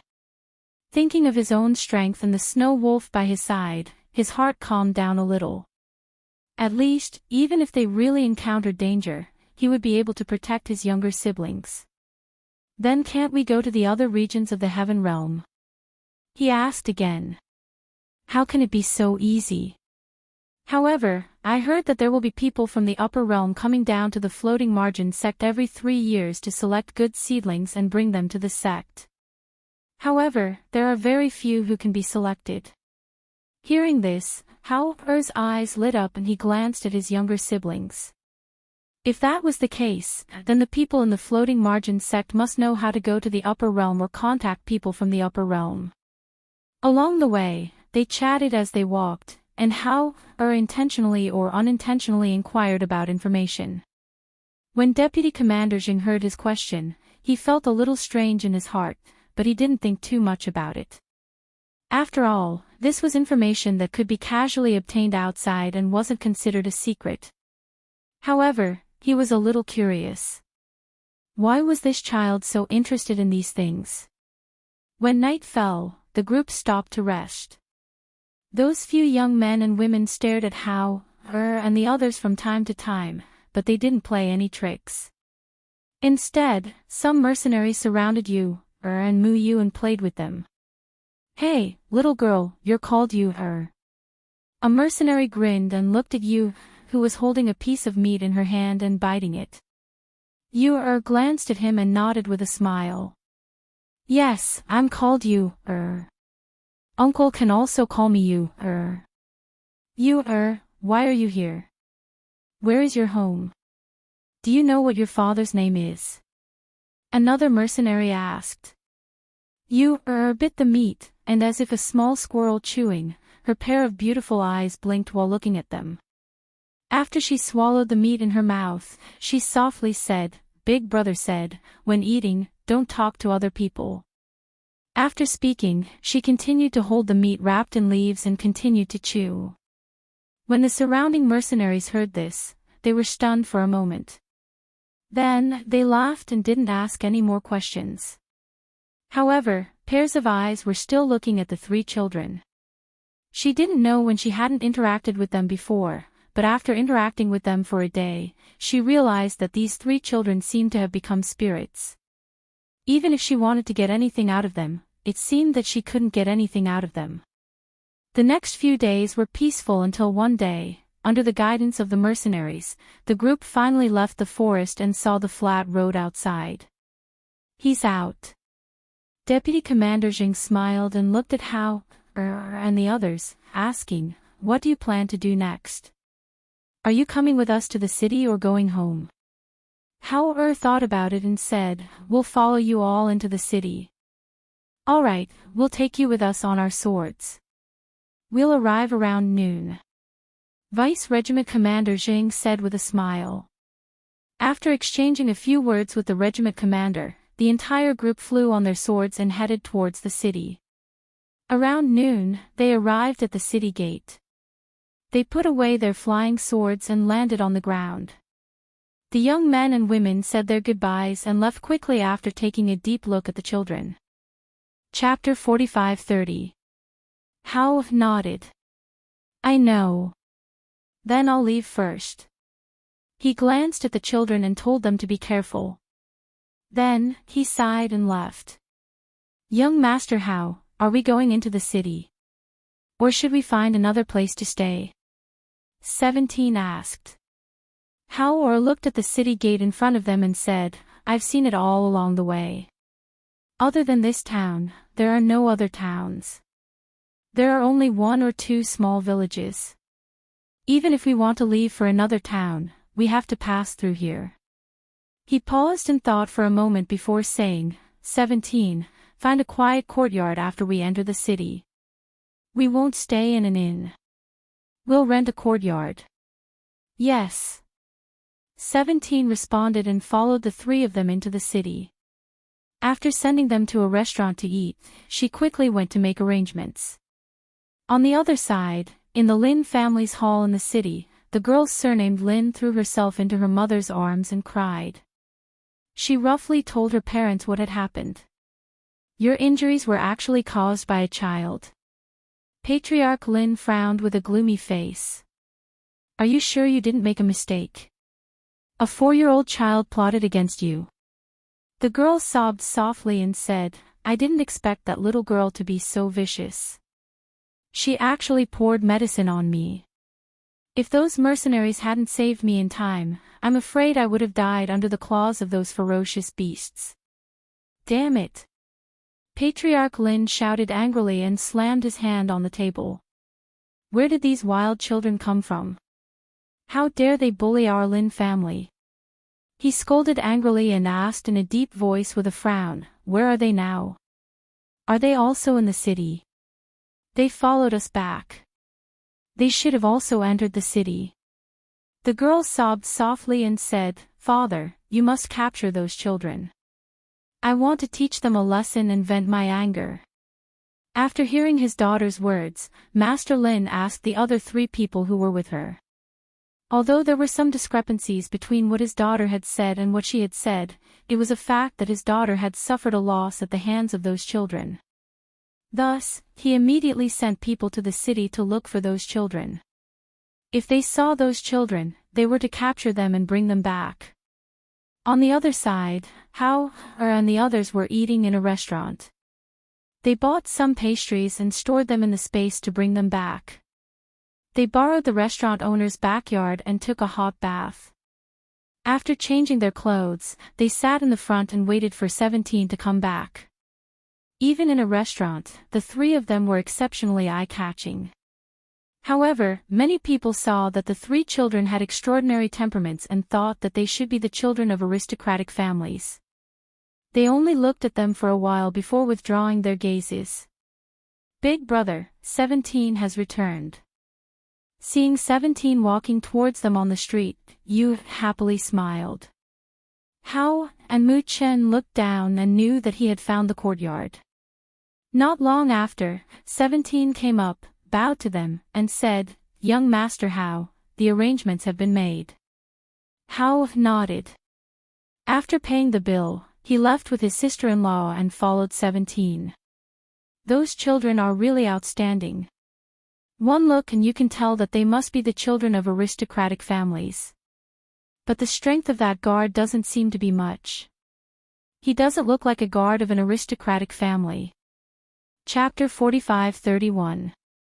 The sounds of discussion in the restaurant came to a halt as everyone sized up the two men, but no one spoke. Seeing this, the two guards took out a piece of silver and threw it to the waiter, asking, "What do the children look like? Where did they go?" The waiter took the silver and grinned, saying, "It's a pair of identical twins, about 3 or 4 years old. They also have an older brother, about 10 years old. There's also a guard in black, but he has already left, heading in that direction. As for where exactly he went, this little one doesn't know." Seeing this, the two guards looked at each other and turned to look in the direction the waiter pointed. Seeing that they had left, the guests in the restaurant glanced at the waiter and said, "We don't know who they are," but they casually revealed the whereabouts of the children. "If those two guards went to find trouble with the children, you have sinned. What can happen? Those children don't look like ordinary people. Besides, those two guards just now had the Lin family's waist tag on their waists. One look and you can tell that they are the Lin family's guards. What can they do to the children?" The waiter said disapprovingly. Seeing this, the people in the restaurant did not say anything more. The Lin family was a big family in this city. They should not find trouble with the children. On the other side, 17 led Hao and the others to the courtyard they had just rented. Once inside, 17 said to them, "I found someone to ask about renting a house. The landlord recommended a few courtyards. I went to take a look and finally chose this one." 17 looked at the courtyard and said, "The city lord's mansion is just one street to the east of this courtyard, so no one dares to cause trouble in this area. The environment is also relatively good. Although the courtyard is not big and the rent is more expensive than the others, in the end, I feel that this courtyard is more suitable for us. Yes, it's very good here." Hao nodded and looked at Mu Chen and Mu Yu, saying, "We will settle down here first and find out some information about this area. After we are familiar with it, we will make plans. During this time, the two of you should not run out, in case you meet with danger, understand?" "Yes, big brother, don't worry, we know." The two little guys said obediently. "Let's rest for today. From tomorrow onwards, 17, you go out and gather information. Also..." Hao's voice paused. He glanced at the courtyard and said, "Set up a formation later. The three of you should familiarize yourselves with it so that you don't get lost in the formation." "Okay." The three of them answered and walked inside to familiarize themselves with the structure of the courtyard. The guards of the Lin family split up to find out. It was not until night fell that they found out that the children had rented a courtyard and had already moved in. Thus, they returned to the mansion to report. In the Lin family patriarch's face darkened when he heard the guard's report. He looked at the guard below unhappily and said, "Didn't I tell you to capture him directly? Don't tell me you can't go in after renting the courtyard." Hearing this, the guard hurriedly replied, "Yes, your subordinate will go and capture him now." After saying that, he quickly retreated. Chapter 45-32.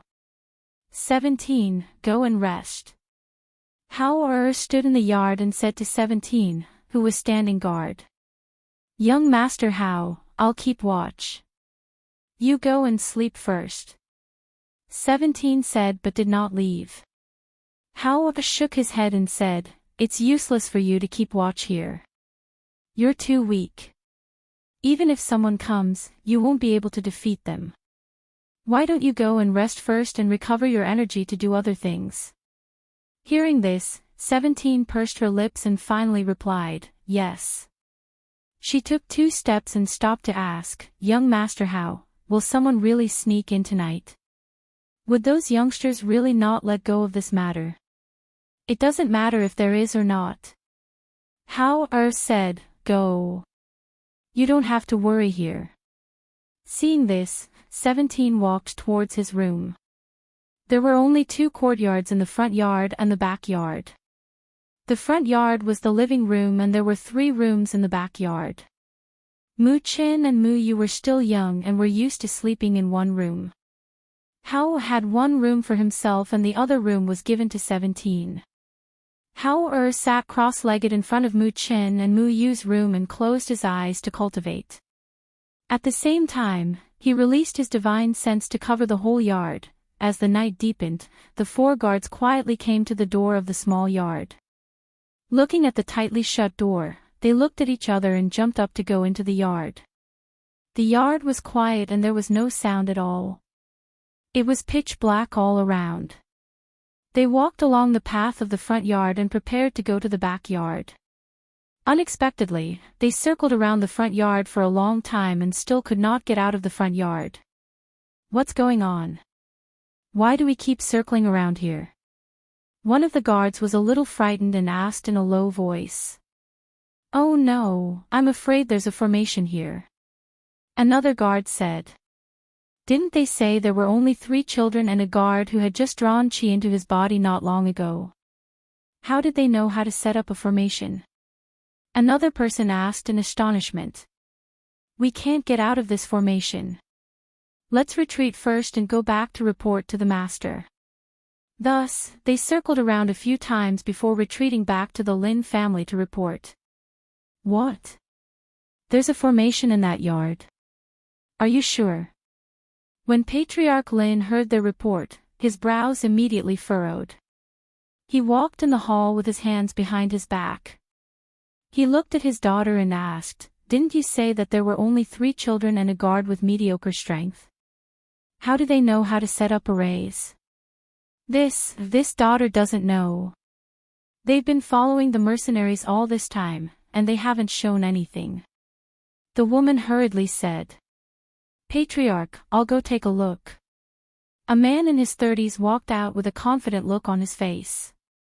He said, I know a little about formations. Breaking a maze formation won't be a problem. Go. I don't care what method you use, but you must capture those brats for me. Patriarch Lin ordered in a deep voice. Thus, a few guards, along with a man in his 30s, went to the small courtyard again. Hao, who was sitting cross-legged in front of the door, had already noticed when those people stepped into the courtyard for the second time. He slowly opened his eyes, and a murderous look appeared in his cold gaze. He stood up and quietly walked to the front yard. Chapter 45-33. Therefore, he did not directly kill them. Instead, he released the aura of his golden elixir cultivation and enveloped them. Puff! Ah! Puff! Puff! Almost at the same time the pressure was released, the people in the array spat out mouthfuls of blood and fell to their knees. Who is it? The man in his 30s asked in shock. His eyes were full of fear. Get lost. A cold voice rang out in the air and struck the people's minds. They hugged their heads and cried out in pain. At the same time, they were sent flying by a gust of wind and were swept out of the courtyard. Hiss! Ah! The sound of gasping was accompanied by screams. The people looked at the small courtyard in shock. Their faces were pale and they quickly scrambled away. Hao pursed his lips and stood in the courtyard. He looked at the night sky and finally turned back to rest. He showed his strength to let them think that even though they were just a few children, there was a strong person protecting them in the dark. They would not dare to have any ideas about them. This way, they would be able to prevent future trouble. If the Lin family knew what was good for them, they would not dare to come again after this incident. At this moment, in the Lin family, Patriarch Lin silently looked at the few people in the hall. After listening to their words, his face became dignified. It seems that there is a strong person protecting those children in the dark. We can't touch them. Father, are we just going to let it go like this? The girl asked unwillingly. What else can we do? He looked at her with a sullen face and a displeased look in his eyes. If not for you, how could we have offended an unknown strong person? With such a strong person protecting them in the dark, how could those children be ordinary children like you said? After scolding his daughter, he looked at the people in the hall and said, Tomorrow, prepare a gift and go to the small courtyard to apologize. At the same time, find out more about them. Patriarch, do you still want us to go? The man was a little frightened. Because of what happened tonight, he was terrified and did not dare to go to the small courtyard again. Do you want me to go? He snorted heavily and strode out with his hands behind his back. The next day, 17 went out early in the morning to buy breakfast. When he arrived at the entrance of the courtyard, he saw a few people pacing back and forth in front of the door. Seeing this, he stepped forward and asked, What are you doing here? Seeing 17 in black, those people hurriedly retreated. The man in the lead revealed a smile and said, Little brother, we are from the Lin clan. We are here to apologize. We have offended you before, please forgive us. This is a token of our sincerity, please accept it. 17 didn't take it, and she just glanced at them and said, We don't know the Lin clan, and we don't know all of you as well. Don't wander around here. As he spoke, he walked past them and entered the courtyard, closing the door behind him. The people outside the door looked at each other. One of them asked, What do we do now? What can we do? Of course we're going back. Don't tell me you dare to barge in. The man said angrily. After stuffing the things he was carrying into the hands of the guard, he turned around and left in large strides. At around 7 in the morning, the children got out of bed. After washing up, they sat in the courtyard and prepared to eat breakfast. 17 then told them about what happened in the morning. I just went to take a look. They have already left. Chapter 45-34. Thus, after eating breakfast, 17 also went out to inquire for information. As for how, after instructing the two little ones to cultivate by themselves, he prepared to return to his room to cultivate. However, just when he was about to return to his room, his sleeve was pulled by Big brother. Raised her delicate little face and looked at him. What's the matter, How asked and turned around. Is there something you don't understand about cultivation? Where do you not understand? Big brother will tell you. Shook her head and looked at him. No, big brother, wants to learn herbs. After she tried to use medicine to deal with people, she wanted to learn about herbs. Perhaps she could also be like her mother and be able to make those powerful medicine and pills. How was startled and somewhat disagreed. You are still too young now. It will be very difficult for you to understand the knowledge of herbs. Moreover, you have to try it out on the side to familiarize yourself quickly. You should learn swordsmanship first. But you wants to learn herbs. She whispered and pulled his sleeve. Big brother, you will also work hard to learn swordsmanship. But, can you spare some time to learn herbs every day? Muchin saw this and also opened his mouth. Big brother, if you wants to learn, then let her learn. She will learn the thing she is interested in very quickly. Seeing this, How thought of their mother and looked at again. Finally, he nodded. All right. However, you can't fall behind in your cultivation. Those are the skills you can use to protect yourself. As for medicine, when you see father and mother in the future, let mother teach you. Only then will you understand how to use those things. You happily nodded and asked with a smile, Big brother, then should we go out to buy books on herbs? Hao smiled and said, no need, I have a book here that mother showed me. He took out a thick book from the space and handed it to her. He didn't forget to remind her. This is mother's book. You have to take care of it carefully. Don't spoil or dirty it. You will definitely take good care of mother's book. She nodded, her little face full of seriousness and solemnity. Her little hands tightly hugged the thick book to her chest. This was her mother's book. Mother, when will I be able to see mother? In another world, Fengjiu seemed to feel something. He held Xianyuanmo's hand and smiled. I think the children must be missing me. Xianyuanmo was slightly startled. He glanced at her and the corners of his lips curled up slightly. Those three little guys, there's no one around to take care of them. I don't know how mischievous they will be. Hao and Chen have always been obedient and self-disciplined. But that girl, I'm really worried that she will cause trouble everywhere. Fengjiu helplessly shook his head and sighed. I really want to find them sooner. I will. Xianyuanmo tightly held her hand and said. Suddenly, his slow pace stopped. His expression slightly changed, especially after he felt the surging spiritual energy in his body. Fengjiu, who was beside him, felt the change of spiritual energy in his body. After being startled, she said with some surprise, you shouldn't be advancing, right? I think so. Xianyuanmo said while suppressing the surging spiritual energy in his body. This world can't bear my advancement. Chapter 45-35. During this period of time, due to the disappearance of the three children, Fengjiu had been uneasy and could not calm down to refine elixirs. Even when he said that he would find time to refine elixirs in case of an emergency, he did not stop to refine elixirs. This time, Xianyuanmo's advancement came so suddenly that the two of them were caught off guard.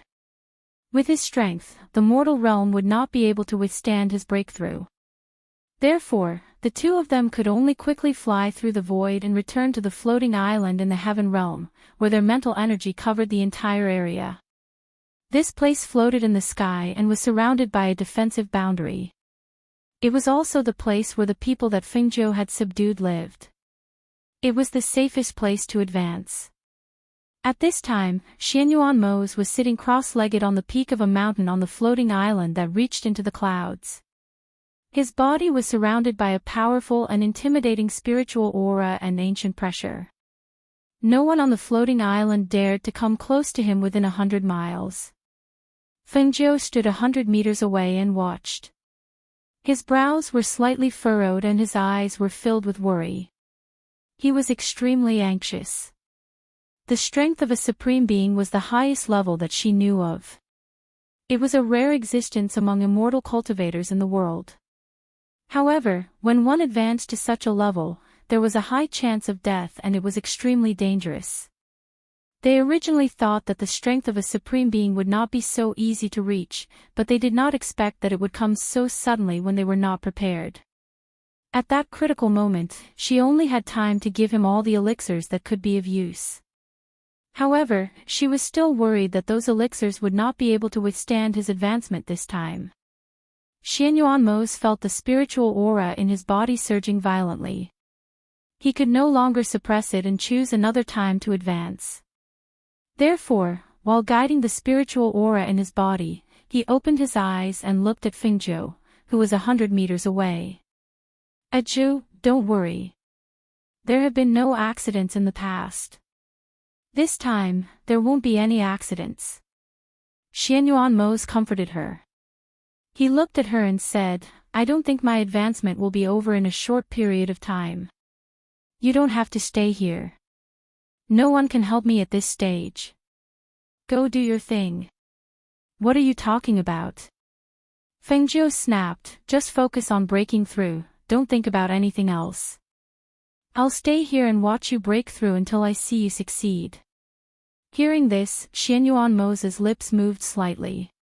He wanted to say something, but in the end, he didn't say anything. He only curled his lips slightly, revealing a faint smile. All right. He slowly closed his eyes and discarded the distracting thoughts in his mind, focusing on advancing. Boom! Crack! In the sky, rumbling sounds like muffled thunder resounded in the clouds. Streaks of lightning streaked across the sky, and a loud crack sounded. It was as if it directly struck people's hearts, causing their hearts to fiercely jump, and they faintly felt somewhat uneasy. Boom! Crack! The sound of thunder and lightning resounded above their heads. The sound shook the entire sky. The loud sound of thunder and lightning even reached the clouds and reverberated in the depths of the sky for a long time. Chapter 45-36. Fengjiu narrowed her eyes and looked at the sky above Xianyuanmo's, who was sitting cross-legged. Over there, a whole patch of dark clouds was gathering. From the size of the top of his head, it gradually spread outwards, turning the sky into a dense patch of dark clouds. The sun's rays were blocked. The sky, which was originally shining brightly, turned into dusk in the blink of an eye. The entire world was enveloped by this dusk, and the atmosphere was so oppressive that it made it hard for people to breathe. Fengjiu's hands trembled slightly. Her body was a little tense, and her heart was in her throat.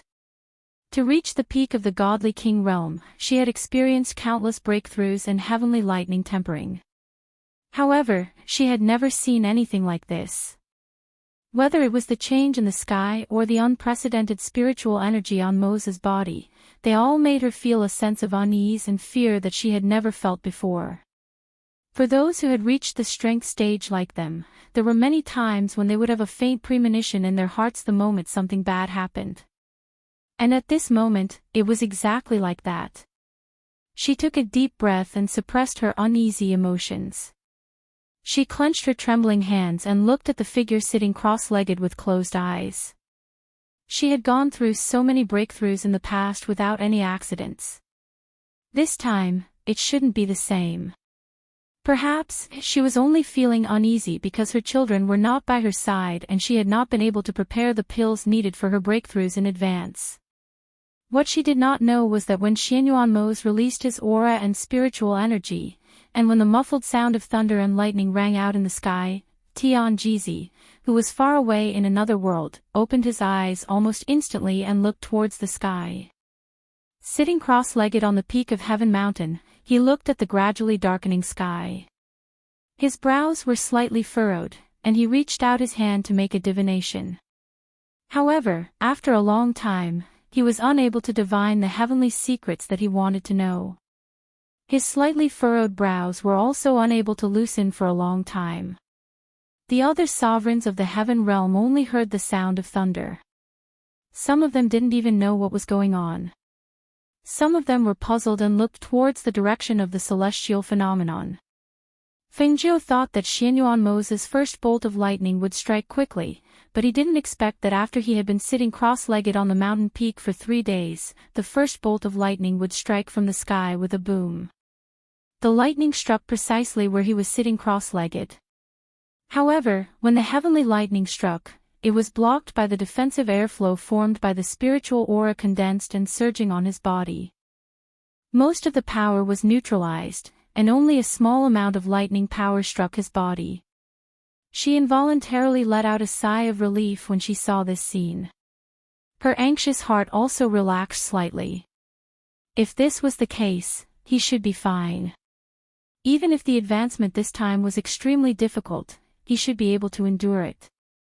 Unexpectedly, just as she heaved a sigh of relief, a soft sigh suddenly entered her ears. Alas! Who is it? She turned her head almost instantly and shouted. Her cold gaze contained pressure as it swept towards the direction of the voice. Wherever her gaze passed, an ancient pressure suddenly appeared. It's me. Chapter 45-37. Senior. Fengjiu was slightly surprised. Her eyes were filled with undisguised surprise and astonishment. As far as she knew, this divine predictor rarely left Sky Mountain. Back then, even when Emo-chan met with an accident and disappeared from the world, he did not appear. So why was he here now? Faintly, she smelled a trace of something unusual. At the same time, her heart, which had just relaxed, was once again raised because of his arrival. The divine predictor slowly came over on his immortal instrument. When his wise and old eyes fell on Xianyuanmo's, a trace of pity flashed across his eyes. Looking at the dusky sky without any sunlight, he sighed softly in his heart. "Senior, why are you here? Is something the matter?" Fengjiu asked. She withdrew her aura and looked at the divine predictor. The divine predictor stood beside her and said, "I'm here to take a look." After saying this, he did not say anything more. Instead, his eyes fell on Xianyuanmo's, who was 100 meters away.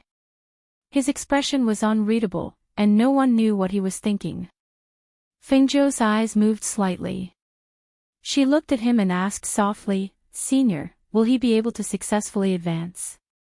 The divine predictor did not speak. He just stood there quietly and watched. "I did not prepare any elixirs for him to advance, and I can't imagine what kind of tempering he will have to endure this time," Fengjiu said faintly. Hearing this, the divine predictor sighed and looked at her. "Even if you prepared an elixir, it's useless. Sometimes, it's hard to go against the will of the heavens." "Senior, are you saying that he won't be able to pass this stage?" Fengjiu frowned slightly. Her heart sank because of his words. "What his fate will be in the end will naturally be known in 81 days, the divine predictor said slowly. He didn't look at Fengjiu. Instead, he looked ahead and said, "Sometimes, it's not that people don't want to live, it's that the heavens don't want to let them live. Immortal cultivation is something that goes against the heavens. Every breakthrough is equivalent to taking a step into hell. It's even more so for Supremes. It's not easy to become a Supremes. In the past, it only took 3 bolts of heavenly lightning to break through. Could it be that this time, it will be tempered by 81 bolts of heavenly lightning?" Fengjiu's expression changed slightly as he looked at Xianyuanmo's, who was 100 meters away. Half of the power of the previous lightning had been blocked, and only one strand had landed on his body. However, it had caused his clothes to be slightly charred. If there were 81 bolts, then, Tian Jizi didn't speak again. He just looked ahead in silence. Fengjiu's face was slightly pale. Looking at the dark sky and the strong air currents and pressure in the air, he only felt an impulse to go forward and stop it. However, at this moment, even if she wanted to stop him, she couldn't stop him from breaking through. Now that he was in the midst of breaking through and enduring the tempering of the heavenly lightning, he only had 2 paths. The first was to successfully break through and pass through this dangerous juncture. The second was to fail, and the consequences of failure. Her body trembled slightly. She couldn't imagine the consequences of failure, and she was even more powerless to bear it. Xianyuanmo's, who was in the midst of the air currents, didn't know anything else. He was only focused on breaking through, guiding the spiritual aura in his body and the terrifying air currents that were surging. Chapter 45-38. This was because she could not bear the consequences of Moses' failure. If he failed, not only would he lose his cultivation base, but he would also lose his life. Perhaps it was because the strange phenomenon in the sky had yet to dissipate, or perhaps it was because the thunder and lightning were still intertwining. Gradually, other sovereigns arrived outside the floating island by following the strange phenomenon and the reverberating sound and the fluctuating airflow. However, because this floating island was Fengjiu's territory, the entire island was suspended in the sky and was protected by a powerful barrier. Even if the sovereigns wanted to enter, they were blocked outside. One of the sovereigns tried to enter the floating island, but he was blocked by the barrier. The airflow from the barrier pushed him out, preventing him from entering. Seeing this, he rubbed his chin and muttered, "The barrier set up by Fengjiu is indeed extraordinary. Even I cannot enter." Actually, it was not that they could not enter. However, if they tried to force their way in, they would definitely break the barrier. They knew that this was Fingzhou's territory, and they were all sovereigns. Naturally, they could not force their way in and become enemies with Fingzhou. Therefore, they could only be blocked outside. They did not know that the divine predictor from Heaven Mountain, an old man who looked simple and unpretentious but had an ethereal aura, had easily entered this place. Could it be that Fingzhou or Xianyuanmo's is advancing? The sovereigns who had gathered did not leave. Instead, they discussed thoughtfully outside. This is their territory, and they have caused such a huge commotion. It is reasonable to say that they are advancing. However, from what I know, they are both at the peak of the Supreme God stage. If they advance further, they will be at the Supreme God stage. That kind of power is extremely rare. Perhaps it's not them who are advancing. According to what I know, they seem to have been traveling through the mortal world recently. Why would they suddenly return and be in the midst of advancing? Moreover, how long has it been since they became supreme gods? It is impossible for them to advance so quickly. If they weren't advancing, what could have happened? As they spoke, they couldn't help but look at each other. After a long time, one of them said, "Instead of waiting here and not being able to see anything, why don't we go to the Black Tortoise Monarch's place? He has a good relationship with Fingzhou and the others. Perhaps he might know something." "That's a good idea." The others laughed and flew into the sky together. Fingzhou had no idea what was going on outside the floating island, nor did he have the heart to pay attention to it. At this moment, all of her attention and thoughts were focused on Xianyuanmo's, who was advancing. Just as Tianjizi had said, this was not something that could be solved with just 3 heavenly thunders. From the moment Tianjizi appeared until now, more than 4 bolts of lightning had struck Mose's body. For the past few days, there had only been 1 bolt of lightning a day, and each bolt was more terrifying than the last. After only 4 bolts of lightning, Mose, who was sitting at the peak of the mountain, had his robes charred black. His black hair was also disheveled. "The 5th bolt of lightning is coming." Fingzhou looked at the sky and muttered. She could not hide the worry in her eyes. Chapter 45-39. As they were talking, a loud rumbling sound came from the sky. A bolt of lightning flashed across the sky and struck down fiercely along with the heavenly thunder. Boom. With a loud sound, Fingzhou, who was 100 meters away, saw the lightning strike accurately on Mose's body. Even though she was standing 100 meters away, she could clearly feel the terrifying power contained in the lightning. She watched as the lightning struck Mose's body. With the naked eye, she could see the blue electric current flowing through his body. As for him, the clothes on his body were burnt. Even the defensive vest inside was shattered by that strike and turned into ashes. The smell of burnt flesh wafted over, causing her face to turn pale. She couldn't help but lift her foot and was about to step forward when Tianjizi reached out and grabbed her wrist. "You can't go." As Tianjizi spoke, he looked ahead with a solemn expression. "The power of this lightning is no small matter. You can't help him." Fingzhou pursed her lips and looked ahead. She silently retracted her foot, and the hands under her sleeves were tightly clenched into fists. The two stood there, and neither of them spoke. As the days passed, Fingzhou didn't move even half a step, as if her feet were nailed to the ground. She watched as Xianyuanmo's endured the lightning strikes day by day. She watched as the wounds from the previous day had not healed, and the next day, the lightning struck again.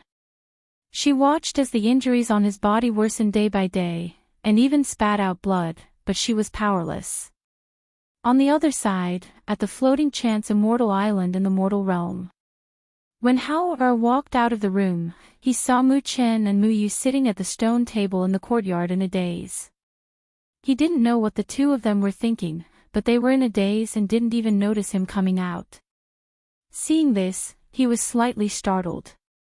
He walked forward and asked, Chen, what's wrong? Hearing his voice, the two little fellows came back to their senses.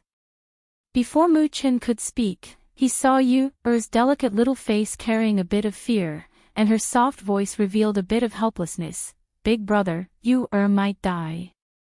How-er's heart tightened and his expression changed. Don't talk nonsense. Why would you say that? It's true. Yu-er's eyes were a little red. She lowered her head and covered her heart with one hand. Yu-er's heart keeps beating. It's beating very fast, as if I'm about to die. Brother too. Brother, are we sick and about to die? Yu-er is so scared. At the end of her sentence, her voice was choked with sobs. She threw herself into How-er's arms and hugged him tightly. Hearing this, How-er gently patted her back and comforted her. It's okay. Yu-er, don't be afraid. Nothing will happen. He looked at Mu Chen and asked, Chen-er, are you the same as Yu-er? Mu Chen nodded. Actually, it's not always. It's just that occasionally, my heart will beat very fast, and there's a feeling of panic and fear. After a while, I'll recover, but he paused for a moment. It's already been a few days. It wasn't too serious a few days ago, but if that feeling comes again these 2 days, my heart will beat very fast, and that feeling will be very panicky. It's getting worse and worse. Chapter 45-40. Thus, he looked outside and asked, where did 17 go? He went to buy food for a while. He should be back soon. Mu Chen said. How said, then let's go. I'll take you to the medical hall in the city and let the doctor check if there's anything wrong with your bodies. He was also worried about their health, so he wanted to take them to the medical hall in the city. The three of them walked forward and passed through the array in the front yard. When they walked to the door, they saw 17 coming in from outside with a food box in his hand. Master Hao, Master Chin, miss you, are you going out? 17 looked at them in surprise. 17, you're back just in time. How-er stopped and looked at him. Which medical hall in the city has the best doctor? The most famous one in the city is Fictional Hall. Not only are there doctors, but there are also refiners and pharmacists. 17 quickly said and looked at the three of them. Is anyone feeling unwell? Do you want me to call a doctor? No need, let's go directly. How said. Chen-er and Yu-er feel a little unwell. I want to take them there. It's quite a distance from here to Fictional Hall. I'll prepare a carriage. He was about to turn when he remembered the food box in his hand and asked, Master, Miss, do you want to eat something before going out? Hao thought for a while and looked at Mu Chen and Mu Yu. He went forward and took the food box. Go prepare the carriage. We'll eat here. He carried the food box and brought the two children back to the small hall in the front yard. He put the food out and said, Eat a little. I don't know how long it will take. Perhaps the two children were worried and scared, so they didn't eat much. After eating a little, they couldn't eat anymore. Seeing this, Hao-er also casually ate a few mouthfuls. Not long after, 17 came to report that the carriage was ready. Thus, they sat in the carriage and went to Fictional Hall. As the city's #1 medical hall, Fictional Hall didn't have many customers because not only were the medicines sold expensive, but even the consultation was also very expensive. Ordinary people wouldn't come here unless they had a big problem that other medical halls and doctors couldn't solve. Most of the time, those who appeared in the Fictional Hall, other than those who came for consultation, were people who came to buy medicine or elixirs. When 17 drove the carriage to Fictional Hall, he stopped the horse and said to the three young masters, Master, Miss, Fictional Hall. Hao-er lifted the curtain and took a look. He saw that the courtyard was empty and there were only 3 to 5 people inside. Thinking about what 17 told them on the way here, he immediately got off the carriage and led Mu-chin and Yu-er down. 17 stopped the horse carriage at the side and followed behind them into the rejuvenation hall. The pharmacy apprentice saw that the three children had outstanding appearances, and that the material of their robes was of the highest quality. Furthermore, they were accompanied by a black-clothed guard. Thus, he approached them with a smile and inquired, "Little master, what are you looking for?" "We're here for consultation. Ask the best doctor here to come," Hao said with the appearance of a little adult. Because he was already a young boy with an outstanding temperament, the medicine hall's apprentice didn't dare to look down on him. Chapter 45-41. This is Dr. Feng from our Huichen Hall. He has been practicing medicine for decades and has excellent skills. The pharmacist then turned to the old man. "Dr. Feng, these are here for consultation." The old man stroked his beard and looked at the children before him.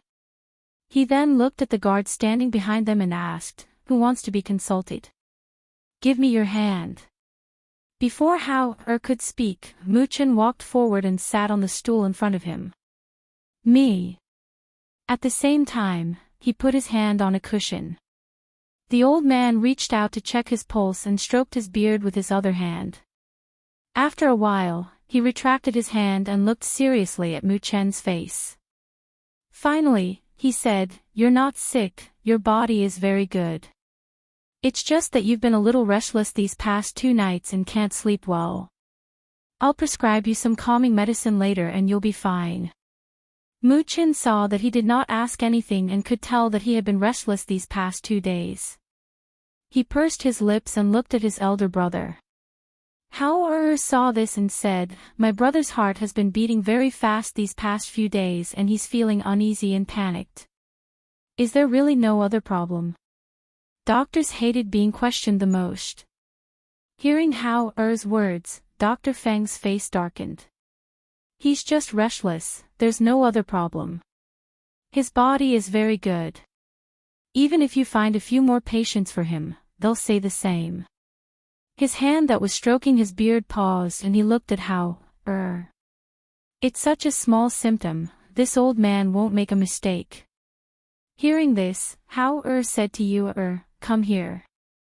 Mu-chin stood up and stood to the side. Yu-er went forward and sat down. She blinked at the old man in front of her and said with a bit of fear in her childish voice, "Grandpa, I haven't been sleeping well these past few days. Sometimes I wake up in the middle of the night and sometimes I jump very fast here. When I jump very fast, I get very scared. Grandpa, am I seriously ill? Will I die?" The little girl's tender voice was filled with fear and helplessness. Her small appearance was so cute and lovable. When Dr. Feng saw this, he couldn't help but think of his own granddaughter. As a result, his originally gloomy face eased a little. He smiled and said slowly, "Don't be afraid. Come, give me your hand. Let me have a look." Yu-er nodded her head, stretched out her small hand and placed it on the cushion, while looking at him stretching out his hand to check her pulse.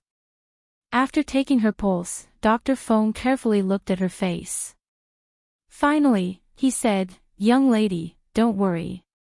You're not sick. Your body is fine.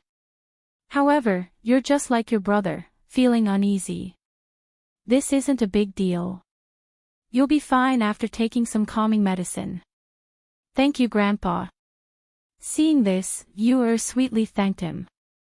Hao-er thought for a moment and said, "Then get the doctor to prescribe some calming medicine." Dr. Feng glanced at him and wrote down a prescription. 17 took the prescription and went to the front to pick the herbs. Hao-er asked Dr. Feng about some things to pay attention to. After thanking him, he took his sister-in-law to the front to look for Jiang Qixing. Then, he heard a reprimand coming from the front. "You bastard!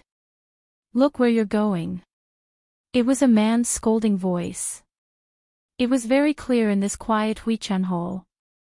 When Mu Chen and Mu Yu came over, the three people's expressions changed slightly because the person being scolded was none other than 17, who went to pick the herbs and pay the bill. Chapter 45-42. At this moment, 17 was glaring angrily at the man who slapped him and the woman beside him.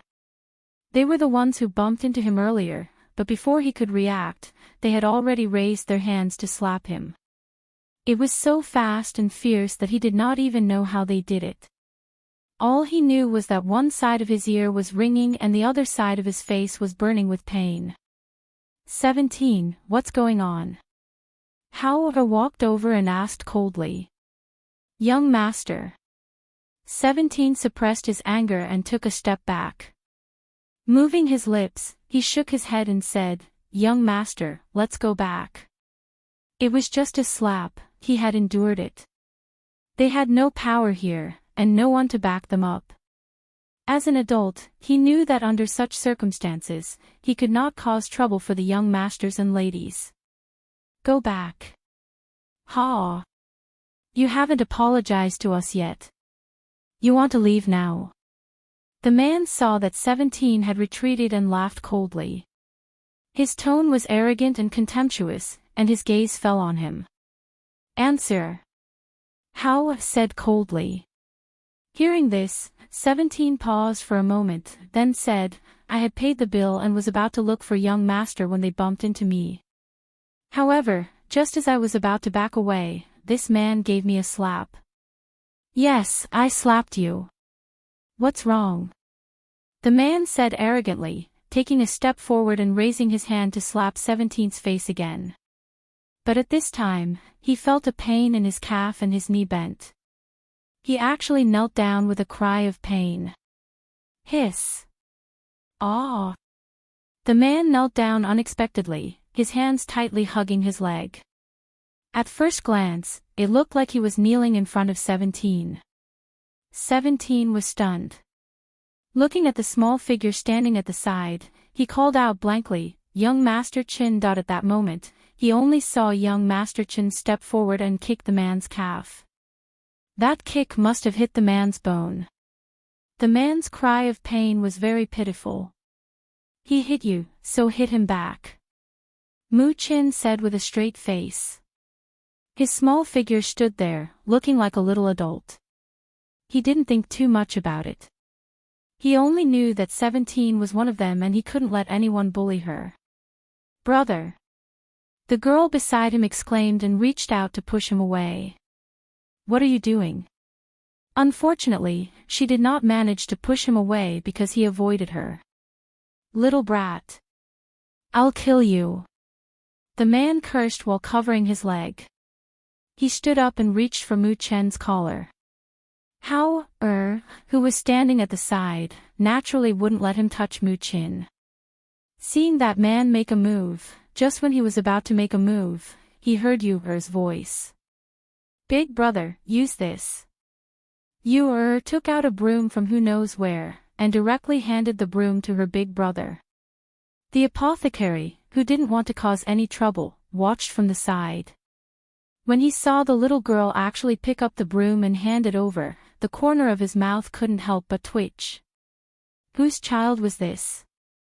It was really. Hao glanced at Yu-er, then took the broom from her hand. At the same time, he pushed Mu Chen to the back, and the broom in his hand directly slapped towards that man. Ah! Damned little brat. The broom directly hit his face. He only felt a pain in his nose, followed by a warm feeling. 2 streams of blood flowed from his nostrils. Brother! Brother, your nose is bleeding. Chapter 45-43. Hearing this, Yu-er's eyes widened. Her clear and innocent eyes were full of astonishment and astonishment. She glared at the girl and complained to her brother. Brother, she's scolding us. A mad dog always barks.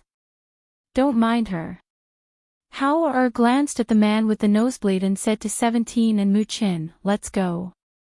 He threw the broom in his hand to the pharmacist and held Yu-er's little hand as they walked out. However, Just as they were about to leave, the man who had recovered wiped his nosebleed and punched Howard's back. Want to leave? You'll have to ask my fish first. Hey, be careful. The pharmacist saw the man attacking from behind and couldn't help but whisper a warning. After all, the man was only a child in his teens. How could he withstand the power of his punch? If this punch landed on the child's body, he was afraid that even if he didn't die, he would be crippled. Howard narrowed his eyes when he felt the fierce wind from the punch coming from behind him. He turned around and grabbed the hand that was attacking him and bent it downwards. At the same time, the tip of his foot flew up and kicked that person's chin. He spun in the air and landed steadily. At that moment, that person's bones were broken and he screamed in pain. The next moment, he fell backward. Bam! Brother! With a loud thud, the young girl cried out in alarm. She hurried to his side and helped him up. She looked at the child with a cold face in shock. You. Blood seeped out of the man's mouth. His chin hurt so much that he couldn't speak. His hand was in so much pain that he couldn't even raise it. The pharmacist was already dumbfounded and stood at the side with a broom. Even Dr. Fong, who heard the commotion and came out to take a look, was stunned by the scene. 17 and Mu Chin came to Howard's side. Howard looked at the man who had fallen to the ground with a frosty expression and said coldly, "This is just a lesson. If you dare to attack us again, I will cripple you." No one tried to stop them. They just watched as the three children left with their guards. After a long while, a deep and dignified voice came, causing Dr. Fong to come back to his senses. "Find a carriage and send this young master back." The apothecary and old Dr. Fong hurriedly turned their heads when they heard the voice. They saw a middle-aged man wearing a black brocade robe standing at the top of the stairs on the second floor. When they saw him, they hurriedly bowed. "Boss." After saluting, the apothecary hurriedly stepped forward to help the man up. He then went outside to find a carriage to send the man off. After exiting the rejuvenation hall, 17 drove the carriage and led them away. She asked, "Young master, are we going back or are we going to other places?" "Let's go to the candy store at the end of the street for some sugar water," Howard said as he looked at Mu Chen and Mu Yu. "I'll bring you two to drink some sugar water before we go back. Is there anything else you want to eat?" "Big brother will take you to eat." The two little guys shook their heads. "Big brother, the old doctor said that we are not sick." "Is that true?" "Yes, since the doctor said so, there should be nothing wrong with your bodies." "Don't worry," Howard said. Chapter 45-44. Shichi, who was driving the carriage, was also worried. "Young master, we beat someone up today. I'm afraid that person won't let it go. Should we avoid them? We were just defending ourselves. Why would we be afraid of them finding trouble with us?" Howard's eyes turned cold when he thought of that person's cursing and injuring actions. Breaking his hand was already teaching him a lesson. If he still dared to find trouble with them, then what was the harm in fighting again? His parents had taught him that he shouldn't cause trouble, but he shouldn't be afraid of trouble either. If someone bullied him, he shouldn't endure it. He should teach them a lesson first. Even if he couldn't beat them, he could still escape first. However, he had thought about it before he attacked. The strength of the people on Floating Fate Immortal Island wasn't very strong. His strength was enough to deal with some trouble. If not, there was still the Silver Wolf to protect them. Therefore, he wasn't afraid of those people finding trouble with them. Hearing his words, 17 didn't say anything else. When they arrived at the sweet water shop, they found a table to sit down and drink sweet water. At this moment, Howard's eyes moved slightly. He silently glanced at a certain spot on the street and then retracted his gaze. Someone was following them. Who was it? Was it the man who was beaten up in Rejuvenation Hall? Or was it someone else? He pondered but didn't show it on his face. After drinking the sugar water with his sister-in-law, he didn't wander around other places. Instead, he sat in the carriage and returned to the small courtyard. When the carriage arrived at the entrance of the small courtyard, he felt that the person who had been following them left after seeing them enter the small courtyard. In the attic of Rejuvenation Hall, a secret guard was reporting his findings after following them. This subordinate watched them enter the small courtyard and left. After that, I asked around and found out that there were only 3 children and a guard living in that small courtyard. They rented it not long ago. After they moved in, they rarely went out. Usually, only their guard went out to the restaurant to bring back some food. This subordinate asked around, but no one knew where they came from. Hearing this, the black-robed man sitting and drinking tea waved his hand. The secret guard quietly left. After a while, another secret guard came in. Master, the one who was beaten is the second young master of the Yang family in the city. The Yang family has sent people to inquire about the background of those children. Other than that, the Yang family has not made any other movements. You may leave. The black-robed middle-aged man said as he played with the teacup in his hand. After the secret guard left, the middle-aged man asked, "What do you think?" Behind him, an old man stepped forward and said, "Master, that guard's strength is only at the 2nd layer of the Qi refining realm. The twins aren't very strong, but their spiritual aura is very pure, which is very rare. As for the teenager, his skills are extraordinary, and his aura is restrained. Even I can't tell the extent of his strength." The black-clothed middle-aged man's expression changed slightly as he said, "Those 3 children are still young, but they have a noble aura. Especially the older one, his methods are even more ruthless. An ordinary clan wouldn't be able to raise such a child." His voice paused for a moment before he said, "The people from the aristocratic families in the city more or less know a little about him, but there are very few disciples who can compare with him. It seems that he should be the son of an aristocratic family from another city.